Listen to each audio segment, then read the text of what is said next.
In September, celebrate ESPN's 10th anniversary. From Big Ten battles to Ivy League tradition, the fall colors are spectacular on college football Saturdays. See highlights of every NFL game played that day on NFL PrimeTime. Your wildest dreams come true with computerized matchups of football's greatest teams ever on NFL Dream Season. Plus, daring drivers tear up the track with NASCAR and IndyCar excitement. Celebrate in September on ESPN. Attention please, flight 739 has been canceled. Attention, flight 739 Your flight was canceled? No problem, I can reschedule you. I got you an aisle seat. Looks like you'll make that meeting after all. There are two kinds of travelers in the world. Those who deal with the madness, and those who don't have to. Uniglow, we will change the way you travel.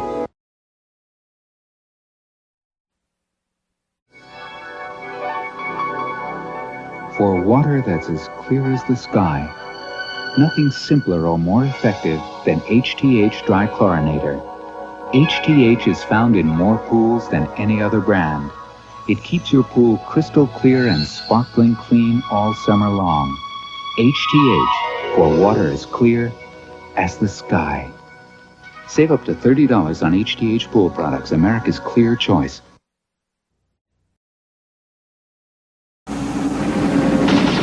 To leap beyond the world of worry. 50% of the Fortune 500 have placed their trust in the travelers to help provide financial peace of mind. You're better off under the umbrella.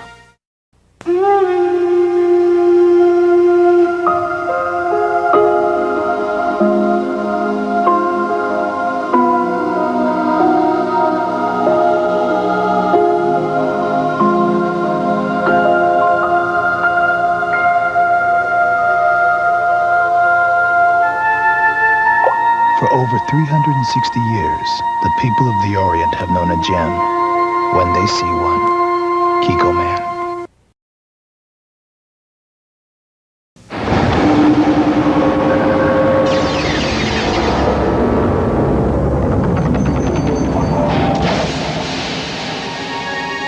Financial serenity. It takes confidence. Control.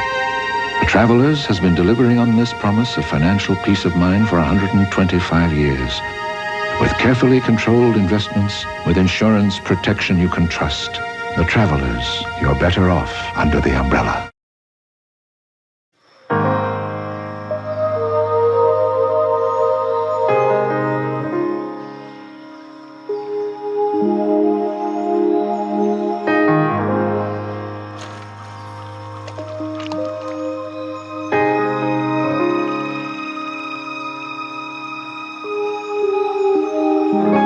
Life's full of simple pleasures, like the comfort of Levi's jeans.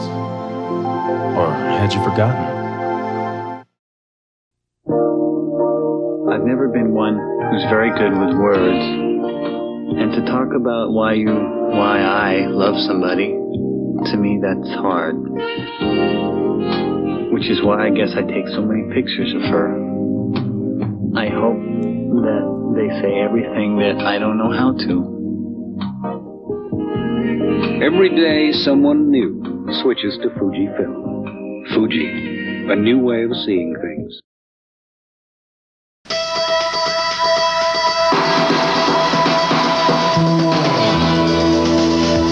Out in the Mojave, at 110 degrees, nobody thinks about 9X computer software and how 9X Field Watch helps Pepsi keep all 70,000 of their vending machines up and working. Nobody has to think about it.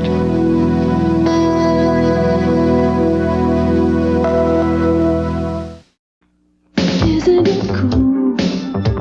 Pink, isn't it cool to think there's magic in the night and it feels so right with cherry 7-Up. You get a fleeting glance and so you take a chance.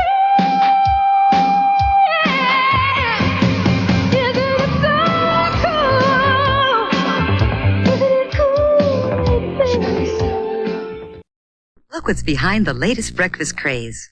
A Bay's English muffin. The Bay's breakfast starts with a toasted muffin, spicy sausage patties, scrambled eggs and peppers, and topped off with that Bay's English muffin. Only Bay's combines spring wheat, Idaho potato flour, whole milk, creamery butter, and cane sugar. The latest breakfast craze starts with a Bay's English muffin in your grocer's dairy case. Bay's.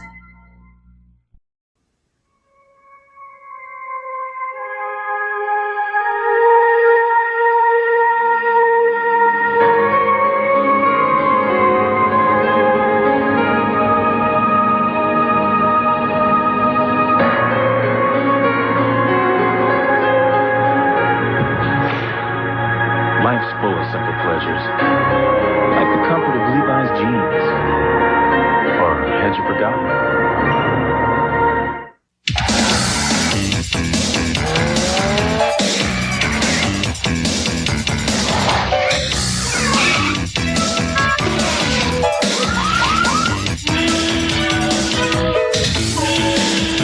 Hey, when it comes to protecting your investment, isn't it worth paying for the real thing? Because only Armor All works like Armor All.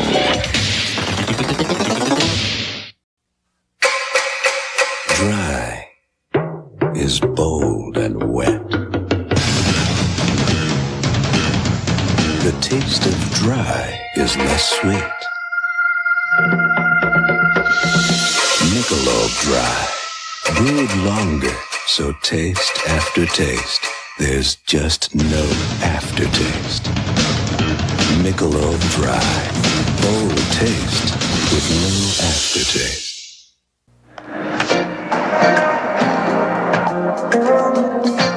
She's the girl of my dreams. She taught me what real love means. You can't beat it. Feeling you get when your love is the real thing.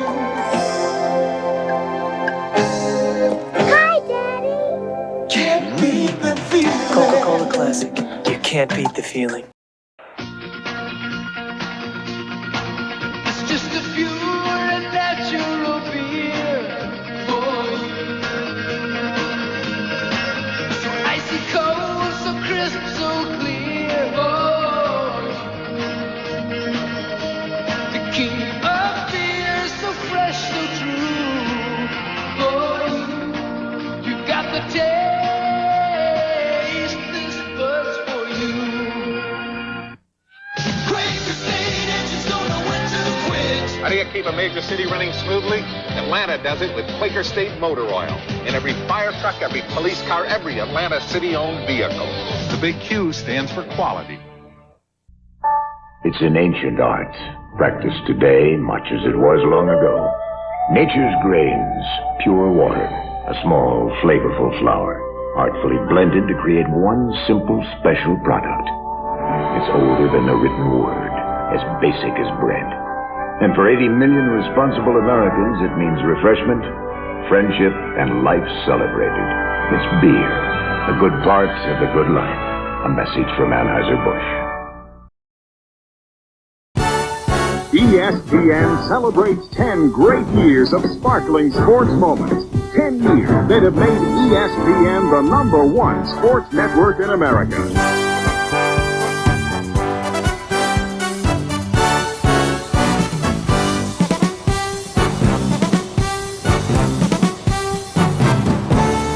ESPN, first and 10.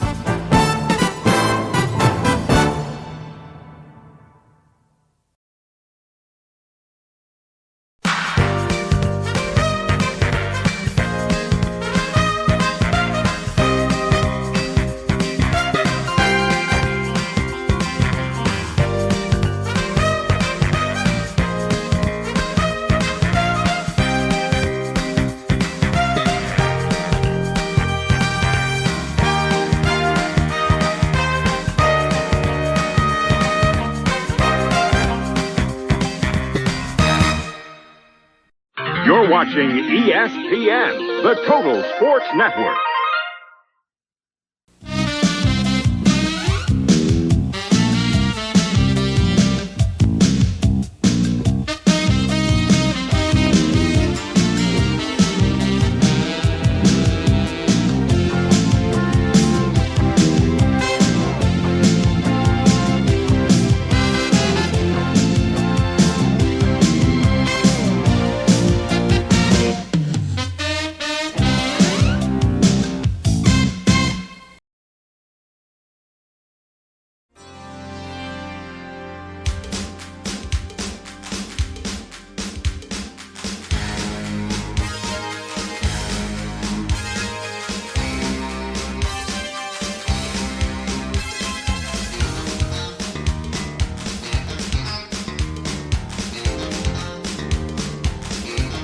ESPN welcomes you to the crown jewel of professional beach volleyball.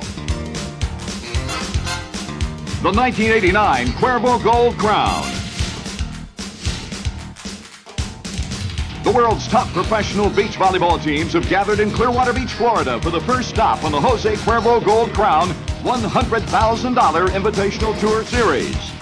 The round-robin format will be a grueling test of endurance, as each team will play a total of 7 games before the championship is decided.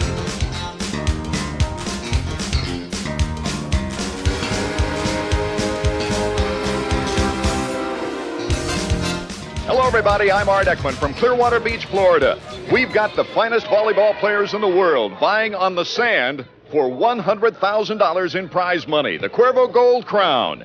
Here's where 2 men can leave this afternoon with $50,000 in their pocket. That's the most money for winning a volleyball tournament in the world. And working with me is Paul Sunderland. And Paul, you've been an Olympic gold medalist. You've been in all kinds of formats. But this format leads to great intensity and great excitement. Yeah, for a couple of key reasons, Art. First of all, you've got the 8 top teams in the world of professional beach volleyball, and they're playing a round-robin format, which quite simply means they all have to play one another to advance in this tournament. The team with the best record at the end of the round-robin will go directly into the finals. The second and third place teams will play off in a semifinal to get back for the right to play for the gold crown. We've got some super athletes here. Paul, we've not only got the finest beach volleyball players, but we've got a young man that's coming back into beach volleyball who's probably the most recognizable man to ever play the game. Well, there's no question about it. A lot of the beach volleyball fans are very familiar with Smith, Stoklos, Hovland, Dodd, names like that. But Karch Kiraly, the most recognized volleyball star in the world today, recognized as the best player in the world. And many people don't remember that he made his start on the beaches of Southern California, and he's back to the beach and playing in his first ever Gold Crown event. Very, very tough, playing with a young player from Hermosa Beach, Brent Frohoff. Throughout the entire day, right down here at courtside, will be Duffy Wilson. And Duffy's going to be close to the action and bringing us the interviews and some of the insight that he can see right up close to the net. Duffy, I guess if you had to recap the first 4 rounds of play in this tournament, you'd have to say that comeback would be the word. The first 4 rounds have seen so many comebacks. Karch Kiraly has come back to the beach. His team, Karch Kiraly and Brent Frohoff, are 4-0. They had a tremendous comeback in the second round against John Hanley and John Stevenson. How about Mike Dodd and Tim Hovland? They could be the favorites here. Hovland and Dodd, the champions in the Gold Crown at San Diego. A comeback, try 6-0 against Smith and Stoklos in the 4th round. Smith and Stoklos, their comeback, well, they'll be looking for that in the 5th round when they meet Karch Kiraly and Brent Frohoff. Comebacks, a lot of comebacks, Art. Thanks, Duffy. Paul, we've got beautiful setting here at Clearwater Beach, and you can't get a better one. And the weather, sunny, but the wind now. It's not like cutting a baseball or a golf ball through the wind. Well, exactly right. Baseball, golf ball, very dense, and will cut directly through a breeze. A volleyball is about 9-10 inches around and filled with air. Floats, changes direction radically. And for the fans out there, watch these players control that big air-filled ball in the breezy conditions. Right now, the wind has died. Conditions are absolutely perfect. But if a 20-mile-an-hour breeze comes off the Gulf, it could have an effect on the outcome of this tournament. We're getting right to the action after this from Clearwater Beach, Florida.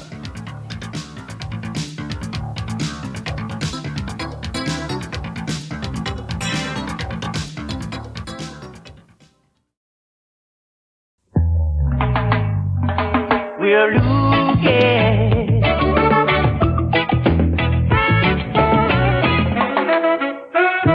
We're looking. Yes, we are looking. Come on. I'm just looking for a push. Big.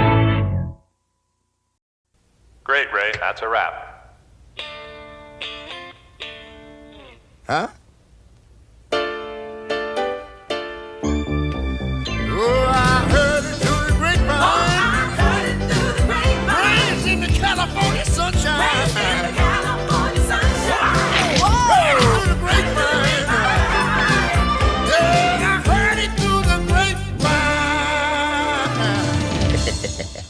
That's sweet. I think you'll like this house. Isn't this supposed to be haunted? Haunted? What an absurd idea. I mean, what would a ghost be doing here? Haunted. David. No no other diet soft drink delivers the real cola taste of 1-calorie Diet Coke. The real one. It's lifting more and more spirits every day. Just for the taste of it. The move is on to Diet Coke. Diet Coke.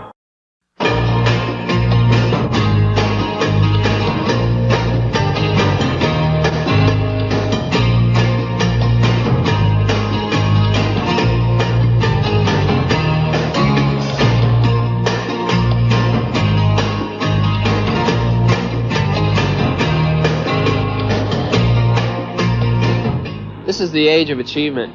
There's no place for drugs.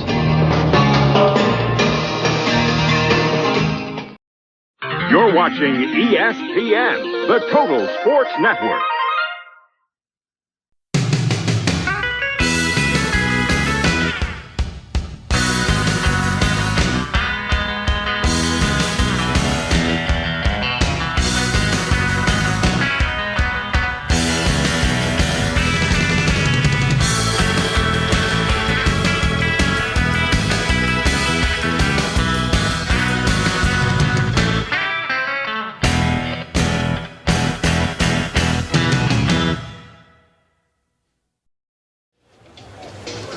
We're in beautiful Clearwater Beach, Florida, waiting for round 5 of the Cuervo Gold Crown to begin. Paul Sunderland has with him at courtside Dr. Laz Karai. He's the father of 2-time Olympic gold medalist Karch Karai. Laz, when you dragged your son Karch Karai down to the beaches of Santa Barbara at age 6, did you think that beach volleyball, let alone pro beach volleyball, would turn into the spectacular it is today? Not even close, Paul, not even close. I thought it would get better, but not to this level, and not to this level of exposure and dollars and organization. This is just mind-blowing.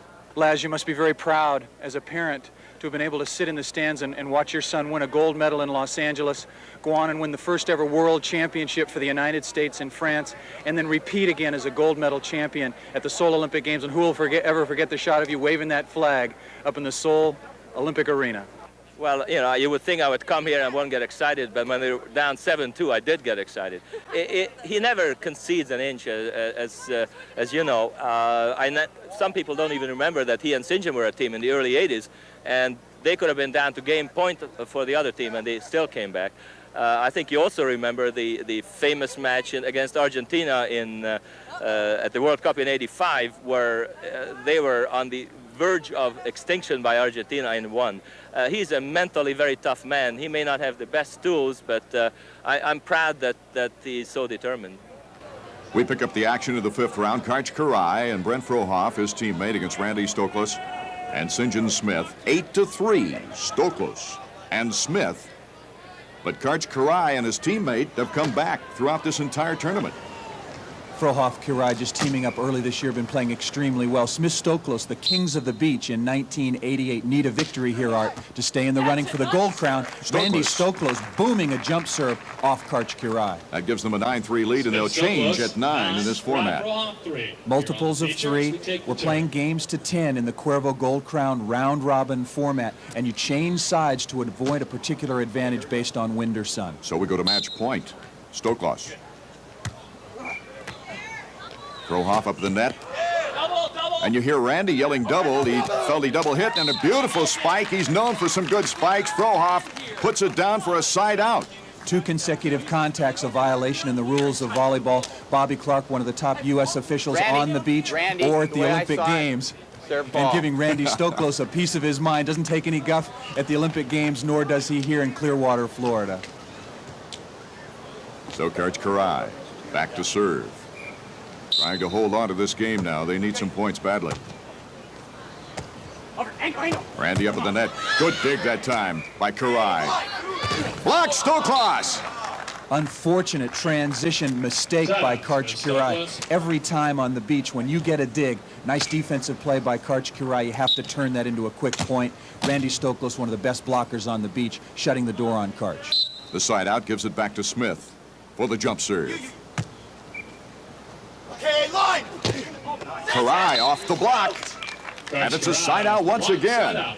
Randy Stoklos doing a good job deflecting that ball up in the air, but again, Art, We only have 2 players covering an entire volleyball court. St. John Smith breaking to his left, the ball going to his right. You can only be in one place at a time. Brent Frohoff, 2 second places last year on the tour. Stoklos. Nice move by Karai that time. Karai off the block. Stoklos tried up at the net but couldn't get it. 9-4. Karch Karai this time taking advantage of a poor set by St. John Smith. Smith-Stoklos still ahead 9-4. Karch, good transition play. Frohoff again with that jump serve. He's known for it. Come on, overhead, head, go! Randy dinks it. Beautiful play as they just couldn't adjust to it. Brent Frohoff, however, has got to make that defensive play. St. John Smith setting Randy Stoklos 3-4 feet off the net. Not an optimum position. Brent Frohoff getting a late jump. If Karai and Frohoff going to get back into this game, they've got to convert. Side out. Stoklos with the serve. He runs to the net. He gets the block, and that's match point. Oh, what a beautiful block. Brent Frohoff getting a set that he liked, trying to go to his favorite shot cross-court. Randy Stoklos knows it, reaches into the cross-court, stuffs the ball down. Big win, 10-4 for Smith-Stoklos. Ladies and gentlemen, one more time, a nice hand for Karch Karai. And as you see here, it hands Karai and Frohoff their first loss. Hovland and Dodd, the only undefeated team so far as we look down the list. So it's real close up top. There's no question about that. As we look at the standings and positioning going into round 6, very close. Duffy Wilson is courtside with a member of the round 5's winning team, St. John Smith. Duffy? St. John Smith and Randy Stoklos did what they had to do in the 5th round. They have made things very tight. Great game. Thank you. I didn't expect it to be that easy. We won by, what, I think 6 points. I thought they'd be a little tighter with us all the way through, but I'm happy with the way we played and glad we came back after losing a match in the 4th round. You and Randy have played together a long time. We know Karch and Brent are playing well this year, but they're a new team. That's got to be an advantage. I think we saw some of that today. Yeah, it's probably a little bit of an advantage for us since we've been together for 8 years, but Karch and Brent have shown that they're a great team in the past, so anything goes out there. So in the 5th round, Smith and Stoklos have made things very interesting. On this sun-drenched day, thousands of people are gathering as we get ready for the 6th round of the Pro Beach Volleyball competition as the $100,000 Cuervo Gold Crown Tournament continues.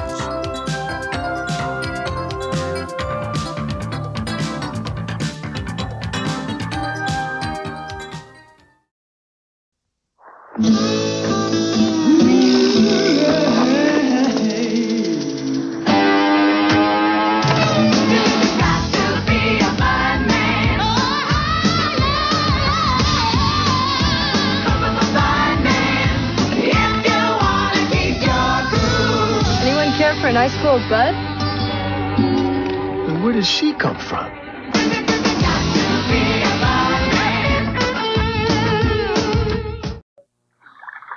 Ah, the wonderful sights and sounds of summer. The birds in the trees, the crickets in the fields, the frogs in the pond, and the spiders on the road. The 2-liter 5-speed Alfa Romeo Spider. It's summer on wheels.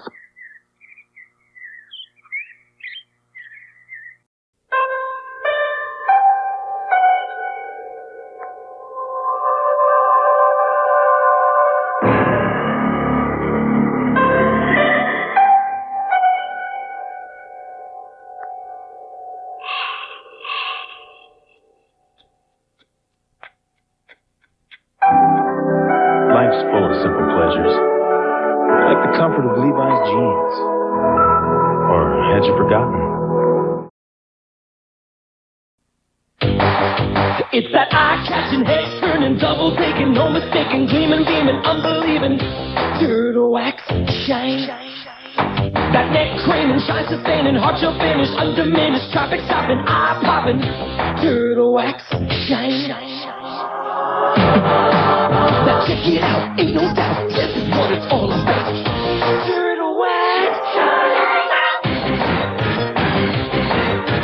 Turtle wax. ESPN celebrates 10 great years of sparkling sports moments. 10 years that have made ESPN the #1 sports network in America.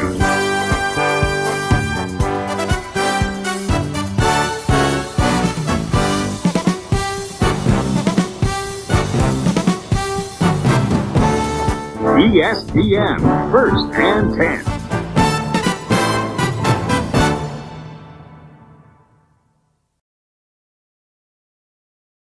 We're back at Clearwater Beach, Florida, and as the crowd continues to pour onto the beach in anticipation of the finals, Art Ekman has a special guest with him at center court. Art? The representative of the Association of Volleyball Professionals with us right now, Matt Gage. Matt, when you were winning something like 26 opens or something like that, did you ever dream you'd see 18,000 people out here cheering for these guys? No, I don't think I dreamed there'd be this many people. Although we did have some big tournaments back in my time, but boy, there was never the production value out here, never a big stage, never the bleachers. This is unbelievable. Of course, you're able to work in the administration of things right now, but it's kind of jealousy maybe a little bit sneaks in when you see the kind of money these guys are playing for. You think about it. You definitely think about it, but I had a great time in my time. I mean, we didn't play for the money. We had a good time. They're playing for the money. They're having their time. I think it works out in the end. Going to get bigger? It's going to get bigger, yeah. In the last 3 or 4 years, the growth has been phenomenal. Even seeing the difference between 4 years ago and now, it's day and night. And 4 years from now, I think a lot more people are going to be aware of where beach volleyball is and where it's going.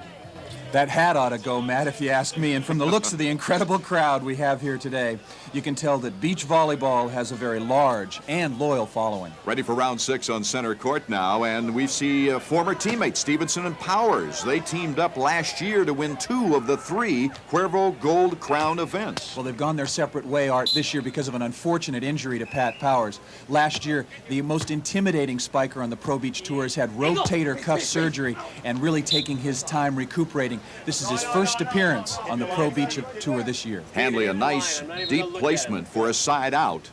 And so Stevenson goes back to serve. What a well-conditioned athlete. At 6'1", 190 pounds, many of the players think that pound for pound, inch for inch, he's the best player on the tour. Great veteran.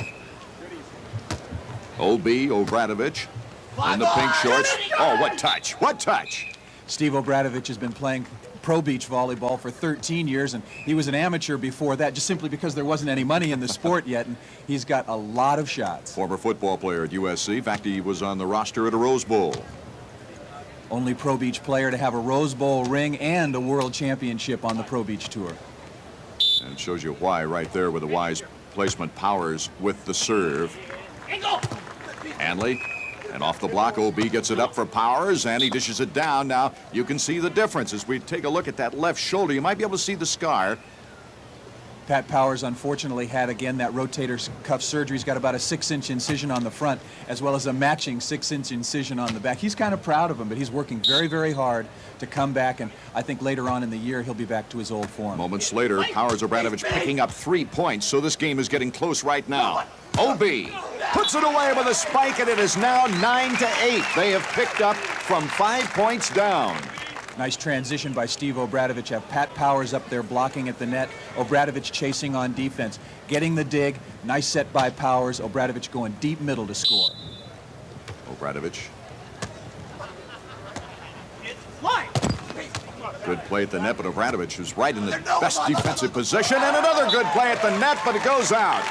All tied up at 9. John Hanley was in good blocking position against Steve Obradovich. Obradovich just ripping the ball cross court. Hanley getting tooled. When a spiker hits the ball effectively into the block and out of bounds, he's getting tooled. Point for O.B. and Pat Powers. Obradovich. Hanley the set. Beautiful, beautiful spike. Stevenson showing his leaping ability. Well, even on the beach, John Stevenson jumps about 40 inches, trains incredibly hard in the off-season, and again, at only 6'1", he's able to just cut the ball inside the block of 6'5" Pat Powers. Tied at 9, side out. O.B. Pat Powers showing a little bit of that ability of old. A little bit of old ability and also a little bit of luck. Some confusion there created by the tough jump serve of John Hanley. Powers going behind Obradovich and cuffing the ball into the middle deep portion of the court. Big mistake here. Setting it up too far, but look at that. It was confusing to them. Overset by Hanley and Stevenson. You only see that about once a game, and Pat Powers knows at 9-9 that might have been the match. The play overset should be a free ball for Powers and Obradovich. They should convert 99 times out of 100. So big break as Hanley goes back. And the jump serve. Hanley moving back in defense. Nice dive. The set. Hanley puts it away, and that's match point 10-9. Nice scramble and transition by Hanley and Stevenson. Pat Powers should have stayed at the net and blocked, gave an open net and an open court to John Hanley. Goes straight down. They win this round 10-9. Oh, the fans just loving that one. 10-9, what a game. Let's go down to center court and Duffy Wilson. He's with one of the members of the winning team, John Stevenson. John Stevenson, a close one in the 6th round with Pat Powers and OB. Well, Pat's my old partner, and he's got a lot of potential to dominate a match, but he's coming off an injury, and I think we just helped his career out a lot. His comeback bid right there. He's made some great plays and started playing well toward the end of the match. So we were fortunate to pull it out, and now we've got to win this last one. Taking a look at the standings after 6 rounds, Howland Dodd, the only undefeated team, and 2 teams with 5-1, but Hanley and Stevenson really trying hard to move up into the semifinal round with 3-3 marks. There you see the remainder of our round-robin pool results here after 6 rounds at the Cuervo Gold Crown.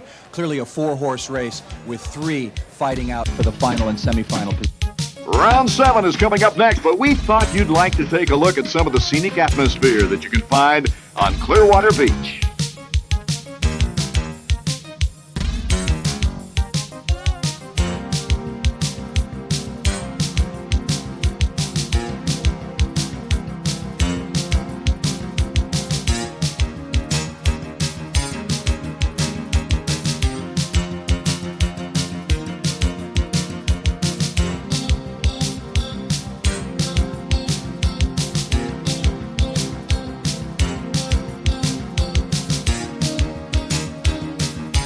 Volleyball is definitely my favorite event. Yeah, and with spectators like that, Art, mine too. This is Art Eckman with Paul Sunderland and Duffy Wilson. We'll be back for the action in round 7 right after this.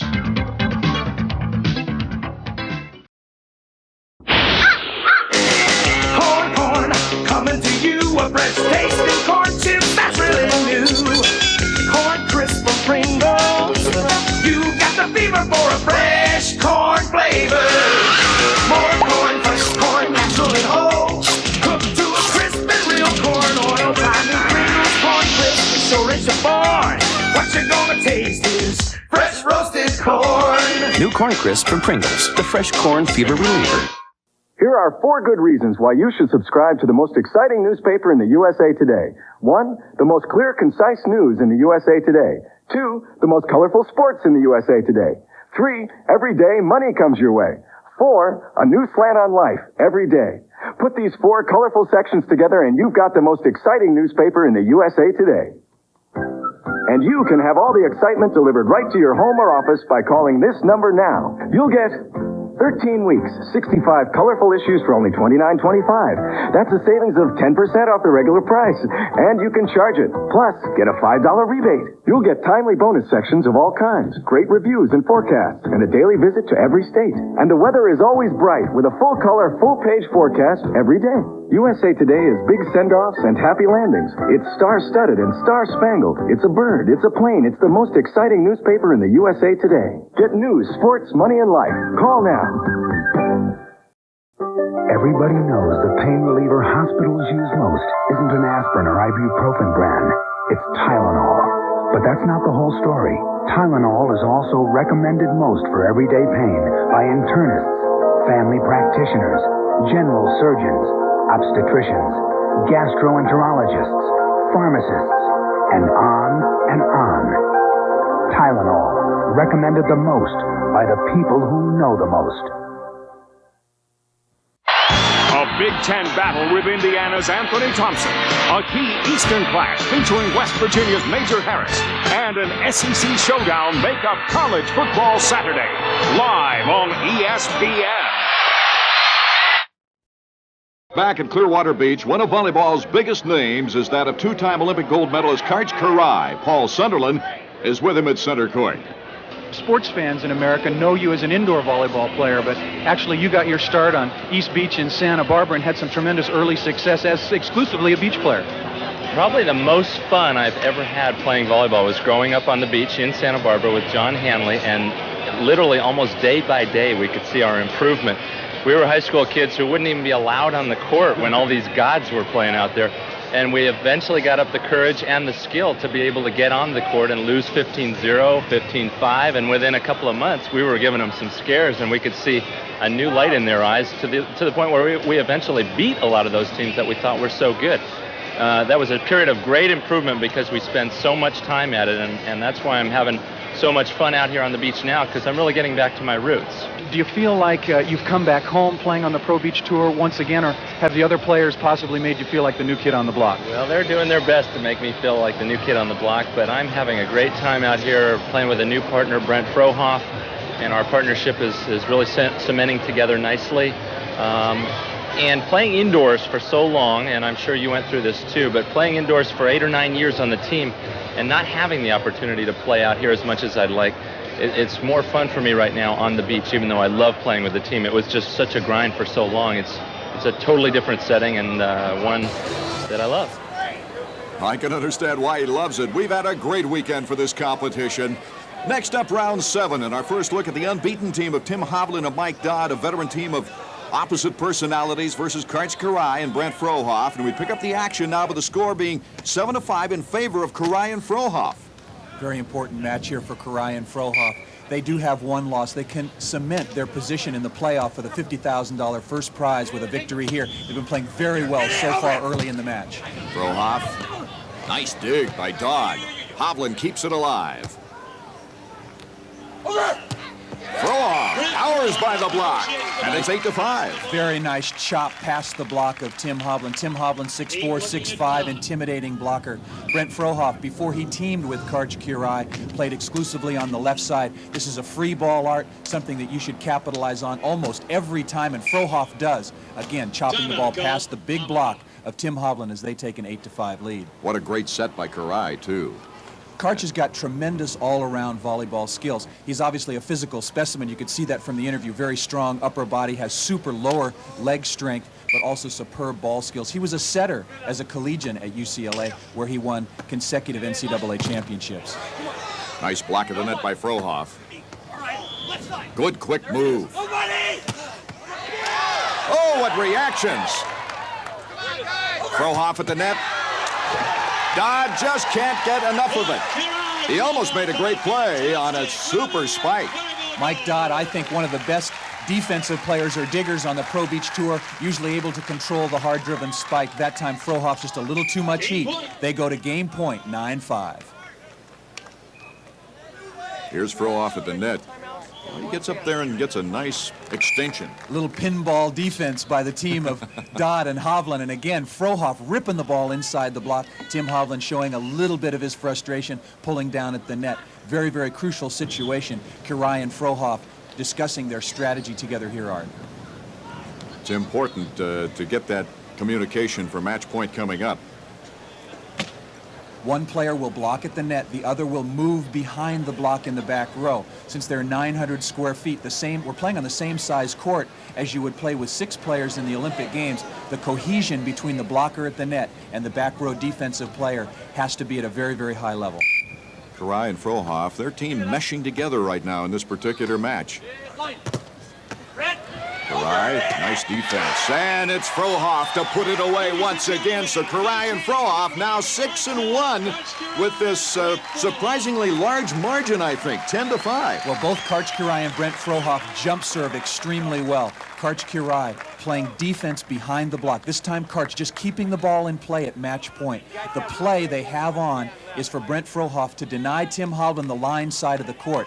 The play works perfectly. Hits the ball right to Karch Karai, direct back to his partner Brent Frohoff, straight to the sand. They win this all-important match. He had a nice open court to put the ball in. Nice block by Frohoff, again slowing the ball down, deflection off the block, and then Frohoff turning quickly from his blocking position, transitioning into the position of a spiker. They go down, they win the match quite easily. Hovland and Dodd, their first loss. 3 teams at 6-1 with a chance at the $50,000 first place money. Let's go to courtside to Duffy Wilson and Mike Dodd. Mike Dodd and Tim Hovland just suffered a very tough defeat in the 7th round, and that's made things very complicated. Yeah, we had a chance to win the outright pool play and be #1 and get a rest, but we lost to Karch and Brent. It was a tough game. They played real well. And now we're all tied at 6-1.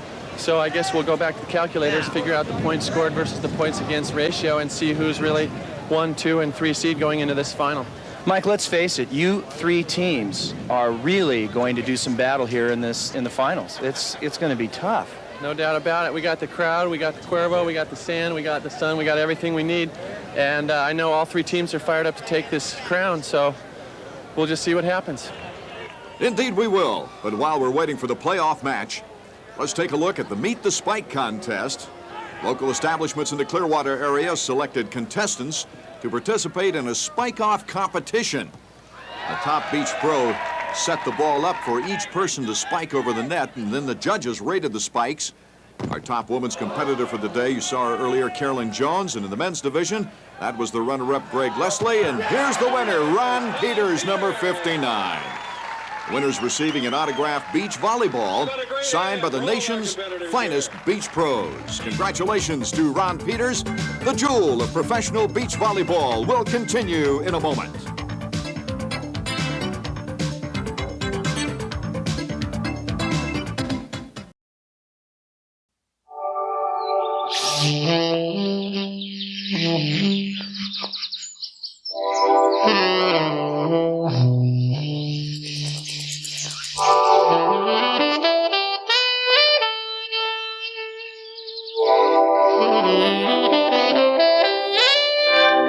Life's full of simple pleasures, like the comfort of Levi's jeans. Or had you forgotten?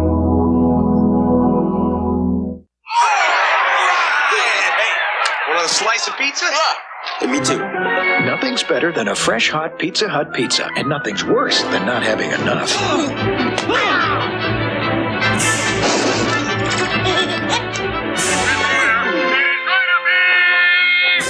With loads of your favorite toppings and 2 layers of cheese, one's never enough. Ready for the second pizza? Pizza Hut, making it great. I give 110%. So does Speed Stick deodorant. Has no alcohol to evaporate. Its protection lasts all day. 110% protection that glides on. That's your edge. Speed Stick deodorant, the wide stick. Leaf by leaf, nature tells you it's time for fall cleanups. But first, get everything you'll need from True Value Hardware stores. This True Temper lawn rake with steel tines is only $3.49. And get Tough Service trash bags, just $2.77 a pack. A Master Mechanic 25-foot power tape rule is only $7.99. And the waterproof Tough Light by Garrity is just $4.88 in the fall preview circular from participating True Value Hardware stores and home centers. NASCAR's Rusty Wallace and Dale Earnhardt are in a hard-charging battle for the Winston Cup Championship. It could all be decided at the AutoWorks 500, Sunday afternoon at 2:30 Eastern, live on ESPN. Out of the 3-way tie, Smith and Stoklos have the best point differential. That puts them the number 1 seed. They sit out and watch the other 2 teams battle it out in the semis. After 2 days of round-robin action, St. John Smith, Randy Stoklos, the kings of the beach last year, have won the right to sit in the shade while Tim Hovland, Mike Dodd, Karch Kirai, Brent Frohoff fight it out to see who will face them in the finals. Hovland and Dodd out to the commanding 6-3 lead as we pick up the action. Kirai and Frohoff known for comebacks, however, in this tournament. Well, they've made comebacks throughout the course of the weekend here in Clearwater, Florida, but it's always difficult to beat a great team twice. Hovland and Dodd are a great team, and they've shown that here, taking the early lead. Tim back to serve. He goes to Frohoff. Kirai the set, and it looked like Frohoff got into the net, Paul. Collision under the net between Tim Hovland and Brent Frohoff. Frohoff has been getting most of the serves throughout the course of the tournament. Players avoiding the powerful spiking ability of Karch Kirai. Frohoff's legs a little bit tired, couldn't quite control himself, went into the net for a violation. 7-3 as you saw the scoreboard. Hovland, this time Kirai takes the serve, and it'll be Kirai at the net, and a beautiful finesse shot that time by Hovland. Touch shot, 8-3. And all set up by a setting error of Brent Frohoff. A good pass from Karch Kirai. Frohoff with superb setting skills. Laz Kirai obviously concerned, his son's team down 8-3. But Brent Frohoff just setting the ball right to Tim Hovland. He says, thank you very much. Over the top of the block, the defense, and they score again. And Hovland made sure he was at the right place at the right time at the net. Hovland, the serve. Frohoff What a dig by Dodd. Hovland up at the net. Dodd, great dive by Hovland and the poke shot. Look at this rally. Frohoff going to try again. Great block by Hovland. Oh, what net play. 9-3. Mike Dodd making that point possible as we change sides here again. Hovland Dodd facing a match point, up 9-3. Mike Dodd making save after save. Karch Kiraly going out to Brent Frohoff, rips the ball into the block of Tim Hovland, and even Karch Kiraly cannot cover. Hovland celebrating, knowing they're 1 point away from getting into the finals against Smith and Stoklos. That at least was one of the best rallies we've seen all afternoon and all morning, for that matter, in this day-long action. Hovland to serve. We're looking for match point right now at 9-3. Frohoff. Hovland the block. And that's the match point, 10-3. Conditioning could have been a factor in this match. Well, no question about it. Tim Hovland is taller than Brent Frohoff and really jumps high over the net, pikes into the cross-court angle. Brent Frohoff, again, getting most of the serves all day long. There you see the concentration, holding your shorts in basketball fatigue. A sign of fatigue maybe also in volleyball. Frohoff just rips. Look how high over the net Tim Hovland is. Stuffs the ball down, goes back to congratulate his teammate Mike Dodd. And they're thinking right now about playing in the finals of the Gold Crown. $50,000 on the line. And that might be a factor because Hovland and Dodd have had to been out in the sand, and they have to go into the finals to a well-rested team that they will face, Smith and Stoklos. The question now, will conditioning take its toll in the finals? Duffy Wilson has Tim Hovland standing by at center court. Duffy? Tim Hovland and Mike Dodd definitely making the comeback trail. You're in the finals. Great game. Thank you very much. The heat turned up a little bit that game, but we're feeling pretty good. If we can side out like we did last game, I think this will be a really nice finals, and hopefully we'll come away with the victory. What are you going to do with Smith and Stoklos? We're going to start off deep with Smith in the corner, see how he's reacting, and then maybe jump serve a little bit. Depends on how we're feeling. Our main problem is side out. We side out. The longer the game goes, the better chance we have of winning. As the fans settle in for the championship match, Paul Sutherland spoke with Randy Stoklos about his team's past record in the Cuervo Gold Crown events. Randy, you and your partner, St. John Smith, have been one of the top teams in the world of pro beach volleyball. You won the most money last year, but you have yet to win a Cuervo Gold event. You know, Bjorn Borg couldn't win the U.S. Open. Is this a real stumbling block for you? Well, thanks, Paul, for the compliment. It's not a stumbling block. Cuervo's been in volleyball since 1978. We've won a number of their events. In the past couple of years, we have had trouble with the Gold Crown. We placed third in all three of them last year, and we had a shaky start yesterday. We had Hovland and Dodd, 9-6, and we couldn't put them away. This is a new day. We have three tough teams to play, and hopefully if we play good enough, we're still going to come away with a victory. This is the match we've been waiting for. The championship match between Tim Hovland and Mike Dodd. Winners of the final leg in San Diego last year, the Cuervo Gold Crown Series, versus the King of the Beach, St. John Smith, and Vanilla Thunder, Randy Stoklos. Of course, the round-robin tournament, they played at 10 in all the previous matches, but we'll go to 11 in this match, and you've got to win by 2 in the final, Paul. These two teams are old rivals. Each team won $130,000 per player last year. St. John Smith, Randy Stoklos just edging out Hovland and Dodd in the total prize money competition. Very big final. $50,000, remember, Art, to the winning team. Smith and Stoklos winning the toss to serve, and it was a good serve. Had them discombobulated that time, and goes to 1-0 to take the advantage. Smith Stoklos coming out very fresh, and their ability to score points directly from St. John Smith's serve will be very important in the outcome of this match.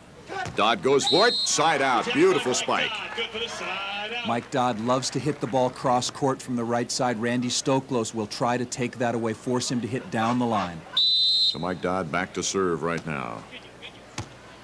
Goes St. John Smith. They're trying to get him as deep as possible. Here's Dodd's chance, and he gets it through the block. Off the block, out of bounds, and ties the score at 1. St. John Smith caught the top of the tape as he hit the ball cross-court at Mike Dodd, slows the ball down. Easy transition and scoring play for Dodd Hovland, as again the score is tied 1-1.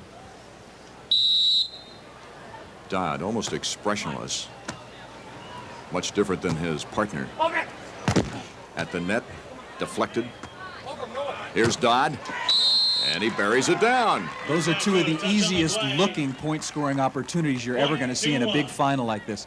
Smith catches the top of the tape. Then his partner Stoklos catches the top of the tape. Mike Dodd, like he's in practice or out on a day playing with his wife, just bumps the ball up, and they score in transition easily. Got the touch off the block for the 2-1 advantage now. Stoklos. Ooh, what a power move. He powered it down for the side out. Caught nothing but the sand straight down on a great shot by Randy Stoklos. St. John Smith usually gets most of the serves, and you see why. Randy Stoklos, big, imposing figure offensively. And Randy back to serve now. The jump serve comes to the net. Oh, it looked like a jump ball in basketball, and Stoklos got the advantage there to tie it 2. Jump ball in basketball, what we call a joust at the net. Both players going for the ball. Randy swatting it down with his left hand to score. Stoklos now to serve. And he powers it out. An unforced error there. Could he be getting a little leg weary? Randy Stoklos probably wouldn't get tired if he played all day, 7 days a week. He's in great shape. The toss so important, just like it is to a tennis player. And again, they're going for aces when they're jump serving. It will create some mistakes. Going deep to St. John. St. John, oh, what a dig that time. Dodd moving in. And moving back to defend was Stoklos and couldn't quite get the muster on it. Speaking of fatigue, you talked about Randy Stoklos. I think St. John Smith possibly a little bit tired here. He's had 3 swings. 2 of them have hit the top of the tape. Turned out to be easy point-scoring opportunities for Hovland Dodd. The advantage to Hovland Dodd, 3-2 now. Hovland off the serve. Goes for the block. Can't get it. Goes out of bounds. Sometimes when you're in trouble as a spiker, the block is your best friend. St. John having a problem hitting the ball cross-court up into the hands of Tim Hovland and out of bounds for the side out. Side outs, you heard earlier, an important factor in this game as far as Hovland is concerned. Smith the serve. Dodd. Oh, what a dig that time by St. John.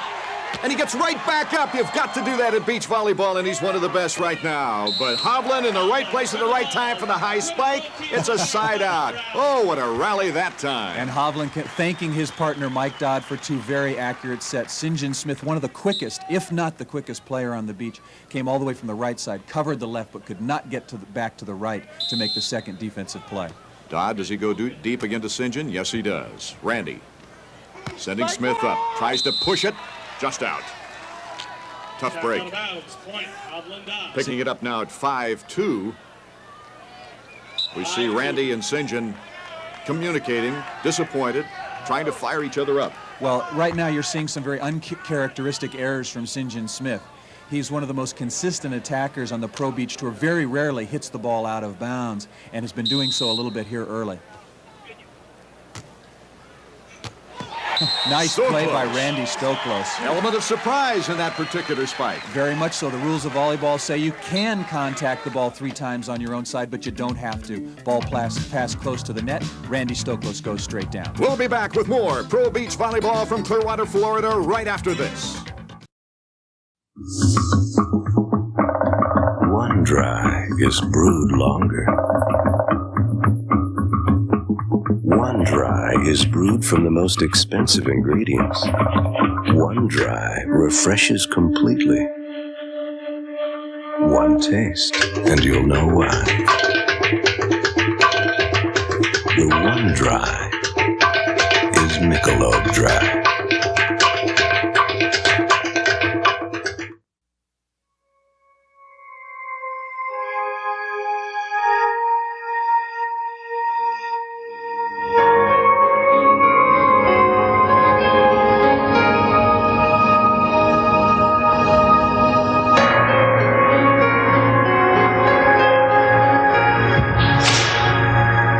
Full of simple pleasures, like the comfort of Levi's jeans. Or had you forgotten? Who could ask for anything more? Ask him if it has a 5-speed transmission like Isuzu. Does it have a 5-speed transmission? Well, I'm gonna check on that. Ask him if it has a bigger payload than Isuzu. Ignore him? Or better mileage. Does it? Not exactly. No! Ask him why it costs hundreds more than Isuzu. Right now, you could save big bucks on the pickup during Isuzu's Take It to the Bank sale. Over 28 million adults get athlete's foot. I'm Jim Bird. I had athlete's foot until I used NP27. It has an ingredient recommended by doctors. Look, NP27 stops the burning, itching of athlete's foot fast. NP27. Nothing's a better cure for athlete's foot.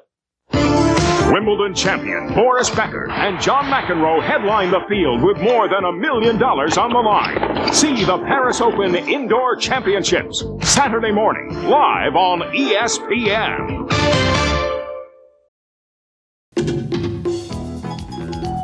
As we all know, there are all kinds of fun things to do at the beach. All you have to do is let your mind wander, Paul. And not very far, really. Children out having a great time and some grown-ups enjoying the beautiful natural resources. Well, the area has really made a tremendous festive affair of this volleyball championship. Well, the Pro Beach Tour has been coming to Clearwater, Florida for several years, and as the years have gone by, the crowds have continued to grow and grow, and this weekend here for the final day, Art, we have upwards of 20,000 people just sailing on by. All types of pleasures you can discover on a typical day at the beach here in Clearwater, Florida. Let's return to our championship match. The score now, Hovland Dodd 5 and Smith Stoklos 3. And it's Randy Stoklos back to do the serving now, most valuable player of last year. Setting it up for Dodd. Dodd gets it through the block. Good side-out play. Nice chop side-out by Mike Dodd. He's going to get the majority of serves for his team, and he loves to hit the ball cross-court from the right side. Tim Hovland using the bump-setting technique. You just barely see a shot of St. John Smith all the way over to the left side. Mike Dodd had the whole cross-court or left side of the court as he's looking at it wide open. We've seen so many side-outs in this game, and after a couple of more side-outs, Dodd off the serve. St. John Smith, great touch. Good coordination again with a team of Smith Stoklos. Randy Stoklos will set the ball. He'll look at the block. He'll look to see which side of the court the defensive player is on and tell his partner, St. John Smith, just to hit the ball to the open portion of the court. Stoklos at the net, and the great block. It falls inside. 1988 most valuable player, as voted by his peers. Super setter, very intimidating blocker, and that time getting one of the best hitters in the world, Tim Hovland. 5-4 the advantage. Stoklos, the serve. Hovland! Oh, what a move. Tim Hovland has the ability, Tim Hovland has the ability to go right over the top of the block. A lot of players have to go around the block. Hovland with his leaping ability right over the top. After the side out. St. John, great dig. And look at the tip by Oh, my goodness sakes. Stoklos with a tip to make sure to put it away to tie the match. St. John Smith reading the play perfectly. Shot down the line by Mike Dodd. He picks his spot. There, Randy Stoklos waving his partner over to the right. They read the play. St. John's right there. The ball goes near the net. Why hit it 3 times when the court is wide open on 2? St. John Smith, Randy Stoklos score. St. John the jump serve. Dodd the hit. Another side out. Stoklos has got to move the block in just a little bit more and take away that cross-court shot from Mike Dodd. They're scoring successfully when Mike is being forced down the line. You mentioned that's one of his favorite shots earlier in our telecast. Hovland now to do the serving. Dodd the dig. Big opportunity here, and Mike Dodd cross-court behind the defense of Randy Stoklos. Great shot and transition play by Hovland Dodd. Dodd the shot maker, 6-5 the score. Dodd back to serve.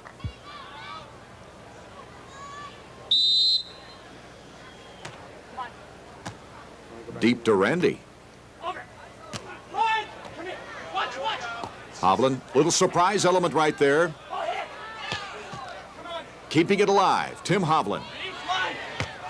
And Hovland puts it away. Great teamwork. Hovland Dodd playing extremely well, but 2 sets way too far off the net from St. John Smith to Randy Stoklos to enable Randy to put the ball away against this tough team. 7-5 as you see there. Hovland Dodd now with a good advantage in this game. This is a big lead the way these 2 teams have been playing, Art. Ahead by 2. We're playing to 11 again here in the finals. You must win by 2. Nice little poke shot by St. John. And unforced error. You don't see that very often from Dodd. Down by 2. That would have been an important point for Hovland and Dodd. Mike had read the play accurately, just could not convert. Super serve. Hovland doing the digging, though.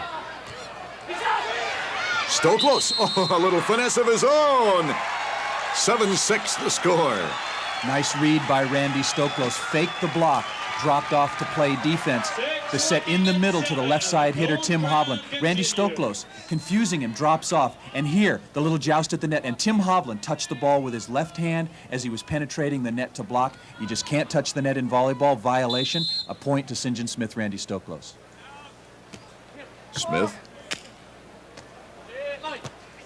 Hovland. Smith, a nice right-handed move. His partners set him up for that one. Nice finesse. Smith making the dig, and then Randy Stoklos at 6'5", a super setter as well, sets the ball back to St. John Smith and just calls line. There's an old rule in volleyball. You don't have to hit the ball hard, just hit it where they're not. Well, it tied the score at 7 and will return for the conclusion of the championship match right after this timeout. My athlete's foot kept flaring up. Put it out, it just flare up again. Then my doctor told me about tenactin. It cures recovering athlete's foot. Use it regularly. It'll keep the fire from coming back. Tenactin puts the fire out for good. Sharp. When I say sharp, I mean Copiers on the cutting edge of technology. Sharp puts their most advanced technology into every Sharp copier, from desktop to mid-size to high-speed heavyweight. I mean breakthrough technology. Sharp's high-impact color copier. I mean future technology. Sharp. That's why businesses have made Sharp copiers #1 in customer satisfaction. When I say sharp, I mean business. How much insulation do you have in your attic? 3 inches? 6 inches? Well, the Department of Energy recommends R38 for most American homes, which is equivalent to a foot of Owens Corning pink fiberglass. So grab a ruler and measure your attic insulation. Then get rolling, because 12 inches of pink fiberglass can help you get a foothold on your energy bills.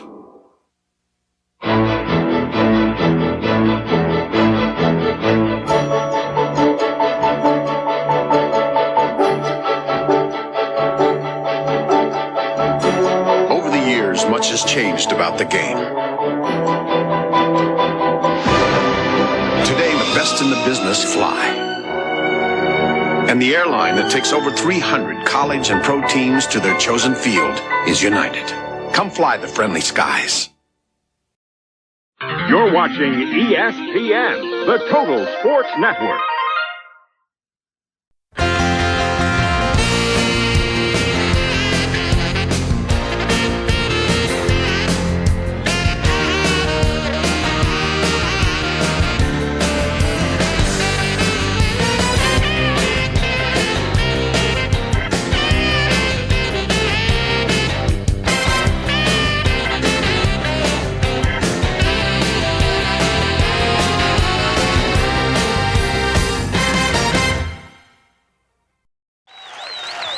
A tremendous crowd has turned out for the first stop of the Cuervo Triple Gold Crown. As we left the action, it was tied 7-7. That's where we pick up the action.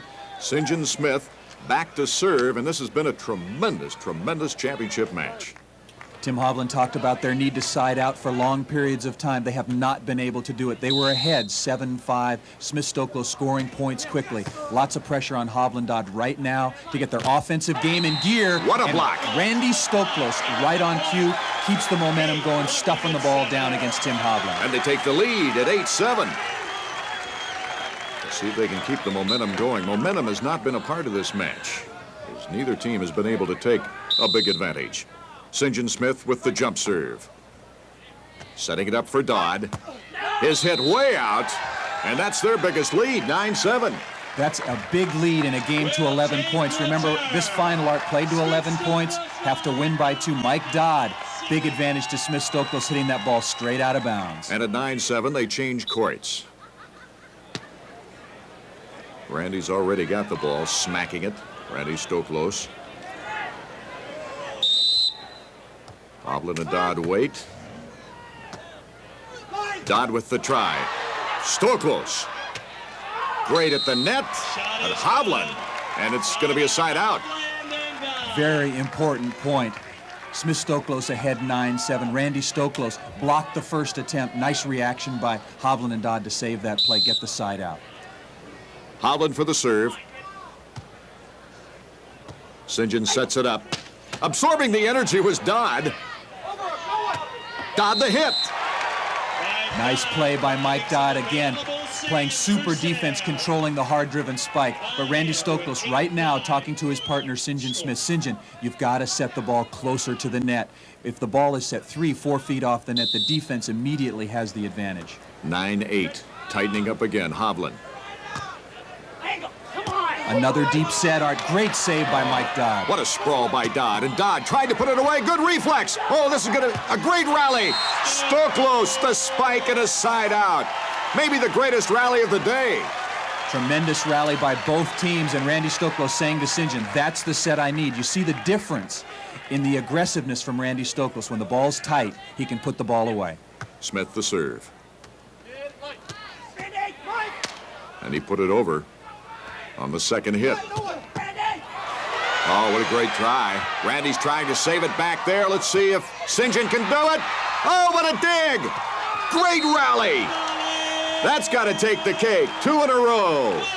Back-to-back, tremendous exhibition of athletic talent by these 4 athletes. They're covering the court. They've been out here playing for hours on end. And again, the highest level of play comes right at the end. But Art, I think that's a mistake. That was a side out. That was a side out. The score should be 9-8.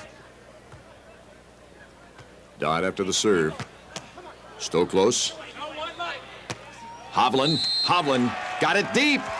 What a nicely placed shot. Again, St. John Smith setting the ball too far off the net for his partner, Randy Stoklos. And that now should make the score. There it is, 9-9. We were correct. That long rally and all that effort for a side out. Tim Hovland. Deep to Randy. And Stoklos comes to the net after the set. Great net play. Dodd off the block. And St. John can't quite recover. 10-9. St. John sprawling, scrambling to get that ball deflected off the top of the block. Can't quite get there. We move to championship point. We can anticipate anything, though, right now. It's been that way the entire match. Hovland with the serve, and St. John Smith goes for the shot. Nice play by Dodd. Dodd's going to try to put it away. There's match point right there, 11-9. Had to win by 2, and you have to go at 11 in this championship game. Tim Hovland, Mike Dodd, tough victory over Kirai Frohoff to qualify for the finals. Would they be tired? Could they side out long enough, as Tim Hovland indicated in his interview? They made some great plays throughout the course of the match. Tight final. They come through with a victory. Oh, it might as well be 4th of July, but these two are far from independent, as we saw some great teamwork today.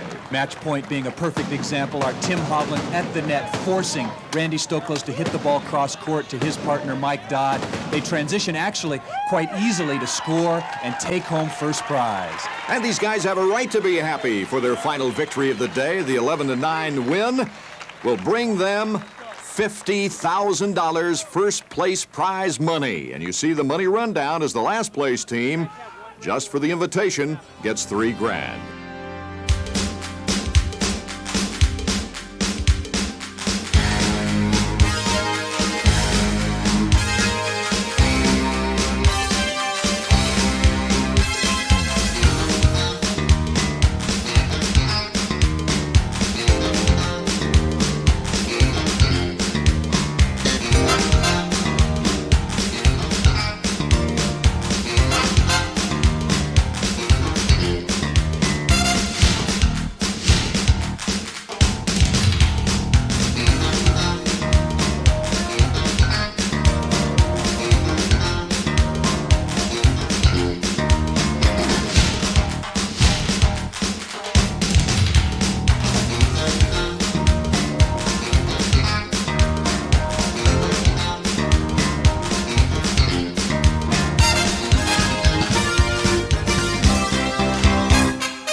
From the ground up, rededicated to giving you the service you deserve.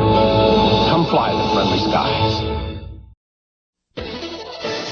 NFL Prime PrimeTime in 89 finds Jerry Rice and the San Francisco 49ers picking up right where they left off. As for the Bengals, they ran smack into Mike Ditka's Bears. Jimmy Johnson finds out that the NFL is much different than college. Meanwhile, Vinny Testaverde shows that this year is not last year. In Atlanta, Dion is in primetime form already. Two playoff favorites, the Vikes and Oilers, do battle in the Metrodome. While in Philly, Buddy is watching over the Seahawks. Stop wishing, NFL Primetime is here.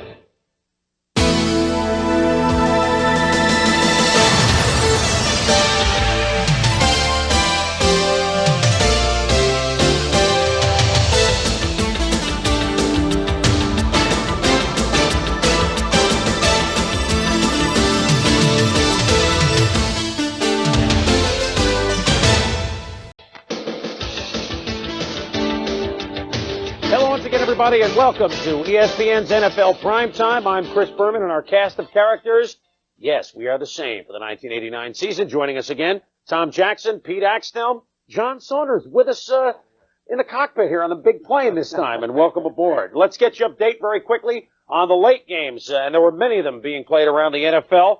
At Minnesota, it was the Vikings all over the Houston Oilers. They won that game by the count of 38-7. Cleveland. Once upon a time, they had trouble winning in Pittsburgh. No. Bud Carson, a resounding win as first game as head coach of the Browns. The Browns all over Pittsburgh 51-0. The Buffalo Bills have struggled all day long at Miami, but the Bills in the last minute of the game have gone ahead, and we've been told it's a final now. 26-24, Buffalo has defeated the Miami Dolphins. The New England Patriots led the Jets 21-0. The Jets grabbed the 24-21 lead. Patriots win it 27-24. The lone game still in progress. Eagles all over the Seahawks down at Bet Stadium in Philadelphia 31-7. Denver got a big lead. The Chiefs came back. Denver wins it a mile high over Kansas City 34-20. And it was the Los Angeles Raiders scoring early and often with both Schrader and Berline. More on that in a moment. And they bombed the San Diego Chargers and Jim McMahon and company, Dan Henning's debut 40-14. Kind of an intriguing beginning to the 1989 season because if you want to find out who scored the first touchdowns, all you have to know is who wore number 21. Yeah, Eddie Murray kicked the field goal. That was the first score this year for the Detroit kicker. But the first 4 touchdowns were scored by players wearing the number 21. I don't know what the odds are. We'll call out to Oregon and get a word. Brent Fullwood scored for the Packers. Deion Sanders scored for Atlanta. James Brooks scored for Cincinnati. Dalton Hilliard scored for New Orleans. First 4 touchdowns scored in the 89 season scored by players wearing number 21. On to the games, where the San Francisco 49ers and their new head coach, George Seifert, began their what they hope is a successful defense of the 88 Super Bowl championship. They were at Indianapolis in the Hoosier Dome against the Colts, and Seifert was trying to do something that Bill Walsh had never done. A, repeat as Super Bowl champion, and B, win opening game as the Super Bowl champion, defending champ. And George Seifert begins his first regular season game, and he says, yeah, Joe Montana to John Taylor. I think, remember that the last pass in the Super Bowl against the Cincinnati Bengals, so they started as the first pass this time. But the Colts defense stiffens here with a little stunt, Tommy. Out by Bickett in hand. Bickett comes free up the middle and sacks Montana on the day. And the Niners would stall that drive and only take a field goal lead at 3-0. Chris Chandler to Billy Brooks beats Tim McKyer. Biasucci has a field goal and we're tied at 3. Second quarter, something's never changed. Montana to Jerry Rice. Now remember, Rice actually looked at us with a straight face and said, I was slow last year. I'm 190 pounds and I'm faster this year. That was a 54-yard pickup, setting up Roger Craig behind the big left side of the line. And I love the lead block by Rathman to get him into the end zone. 10-3 Niners in the second quarter. The Colts will go deep as well. Chris Chandler deep to Billy Brooks. They had to go upstairs with this one. Take a look at the replay. Was he over before he went down? The ref said. After further review, touchdown. That was Tom Dooley. Billy Brooks, don't hang down your head. You scored the touchdown. We're tied at 10. The Colts celebrate, but not too loud. Niners lead at 13-10 at the half. The second half, the Dome got very quiet. John Hand trying to get the crowd into it. But all it did was spur on Roger Craig. Who in the third quarter went around the right side. This will go 26 yards. Look at Roger. Rice, Montana, Craig. Some things never change. Later in the drive, Craig going behind Jeff Bregel and Brent Jones. 4-yard touchdown run, 20-10 for George Seifert and company. Roger Craig, 131 yards, 2 touchdowns on the day. Ron Meyer's Colts, well, they weren't all his, but the Colts had lost 5 straight openers going into this game. Felt it slipping away, so did Chris Chandler. Kevin Fagan nailed him as he tried to complete a pass. Chandler completed a couple of long ones, but all in all, a below 50% day for him.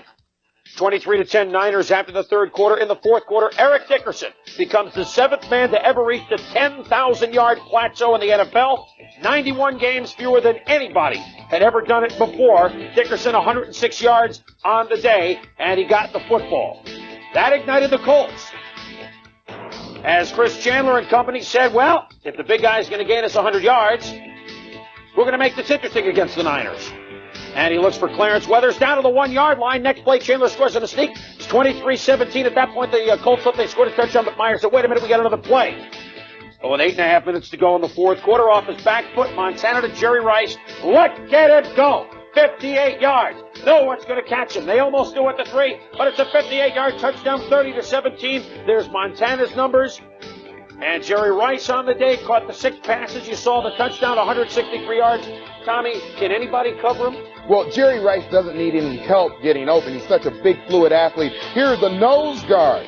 Number 79, Harvey Armstrong, picks off the DB and allows Rice to get open for the touchdown. And George Seifert and company get their first win. Seifert 1-0 as a head coach. And the Niners beat the Indianapolis Colts 30-24. And we mentioned that in the highlights there, Tommy, that Jerry Rice honestly looked us straight in the face and said, I was slow before. I don't think he's slow anymore. If you're going to try and defense Rice, you got troubles, as the rest of the league already knows. Well, the 49ers have not changed much. They're coming with more of the same this year. Great job of running defense today. Although they gave up 106 yards, remember it's Eric Dickerson. The key to their game, though, Joe Montana and his ability doesn't scramble like he used to, but he still has that ability to move 4 or 5 yards either way and get that pass off. He's the most accurate guy in the league. We've known that. I'm a little puzzled, you know. I thought Bill Walsh was about as cold as any coach, and I know guys like Johnny Carson don't get coaching jobs in the NFL. They all have to be serious. But George Seifert, in the glory of winning his first game as a head coach, looked absolutely miserable on the sidelines. If Walsh was cold, this guy's glacial. But he's a winner. He's 1-0 so far as Niners head coach. And the Colts have the toughest schedule this year in the National Football League. If you stack up the team's records from last year and parlay them into this year, they played well, but not well enough against the champs. How have the guys who've gotten 10,000 yards done it? Jim Brown is the next closest to Dickerson. There's the list. We'll be back. You know, Thrifty Car Rental has variety for everyone. I can rent a new car from Thrifty and save money, money, money. Oh, yeah. Enjoy luxury and savings. Rent a new Chrysler 5th Avenue with unlimited mileage, just $36.95 a day. 72-hour advance reservation required. Thrifty, a lot of car rental company for incredibly little. Call 1-800-for-cars and away you go. High school is just like a memory because... So I went waiting to see Caroline, right? No. She wasn't there. Every time I went to the prom, the girl was taller than me. I don't want to talk about it. No, I said I'd like to find a dress. So she said, is this for your daughter or for your wife? It's for my wife! You know why we don't talk about women? You only talk about things you know about, right? Levi's 100% cotton Dockers. If you're not wearing Dockers, you're just wearing pants. Dog pile on John! They predicted a gloomy year for everyone. But they didn't count on Mazda, with cars and trucks engineered to feel just right. Now Mazda is racing toward an all-time sales record, with record-setting deals that can save you up to $1,000 now. So come get a record-setting deal at the Mazda Race to the Record. At your local Mazda dealer now. Nature's light, giving life to sparkling streams, as only nature can, helps create the clean, fresh taste that makes Bud Light the one light that outshines them all.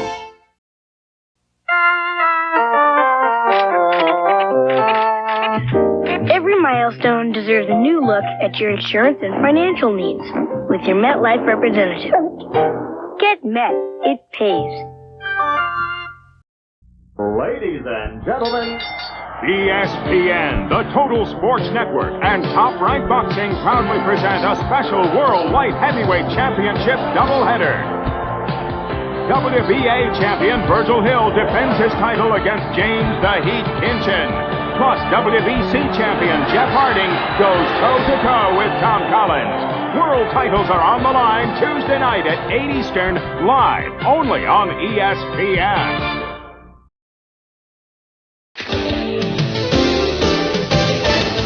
NFL PrimeTime is sponsored by Thrifty Car Rental.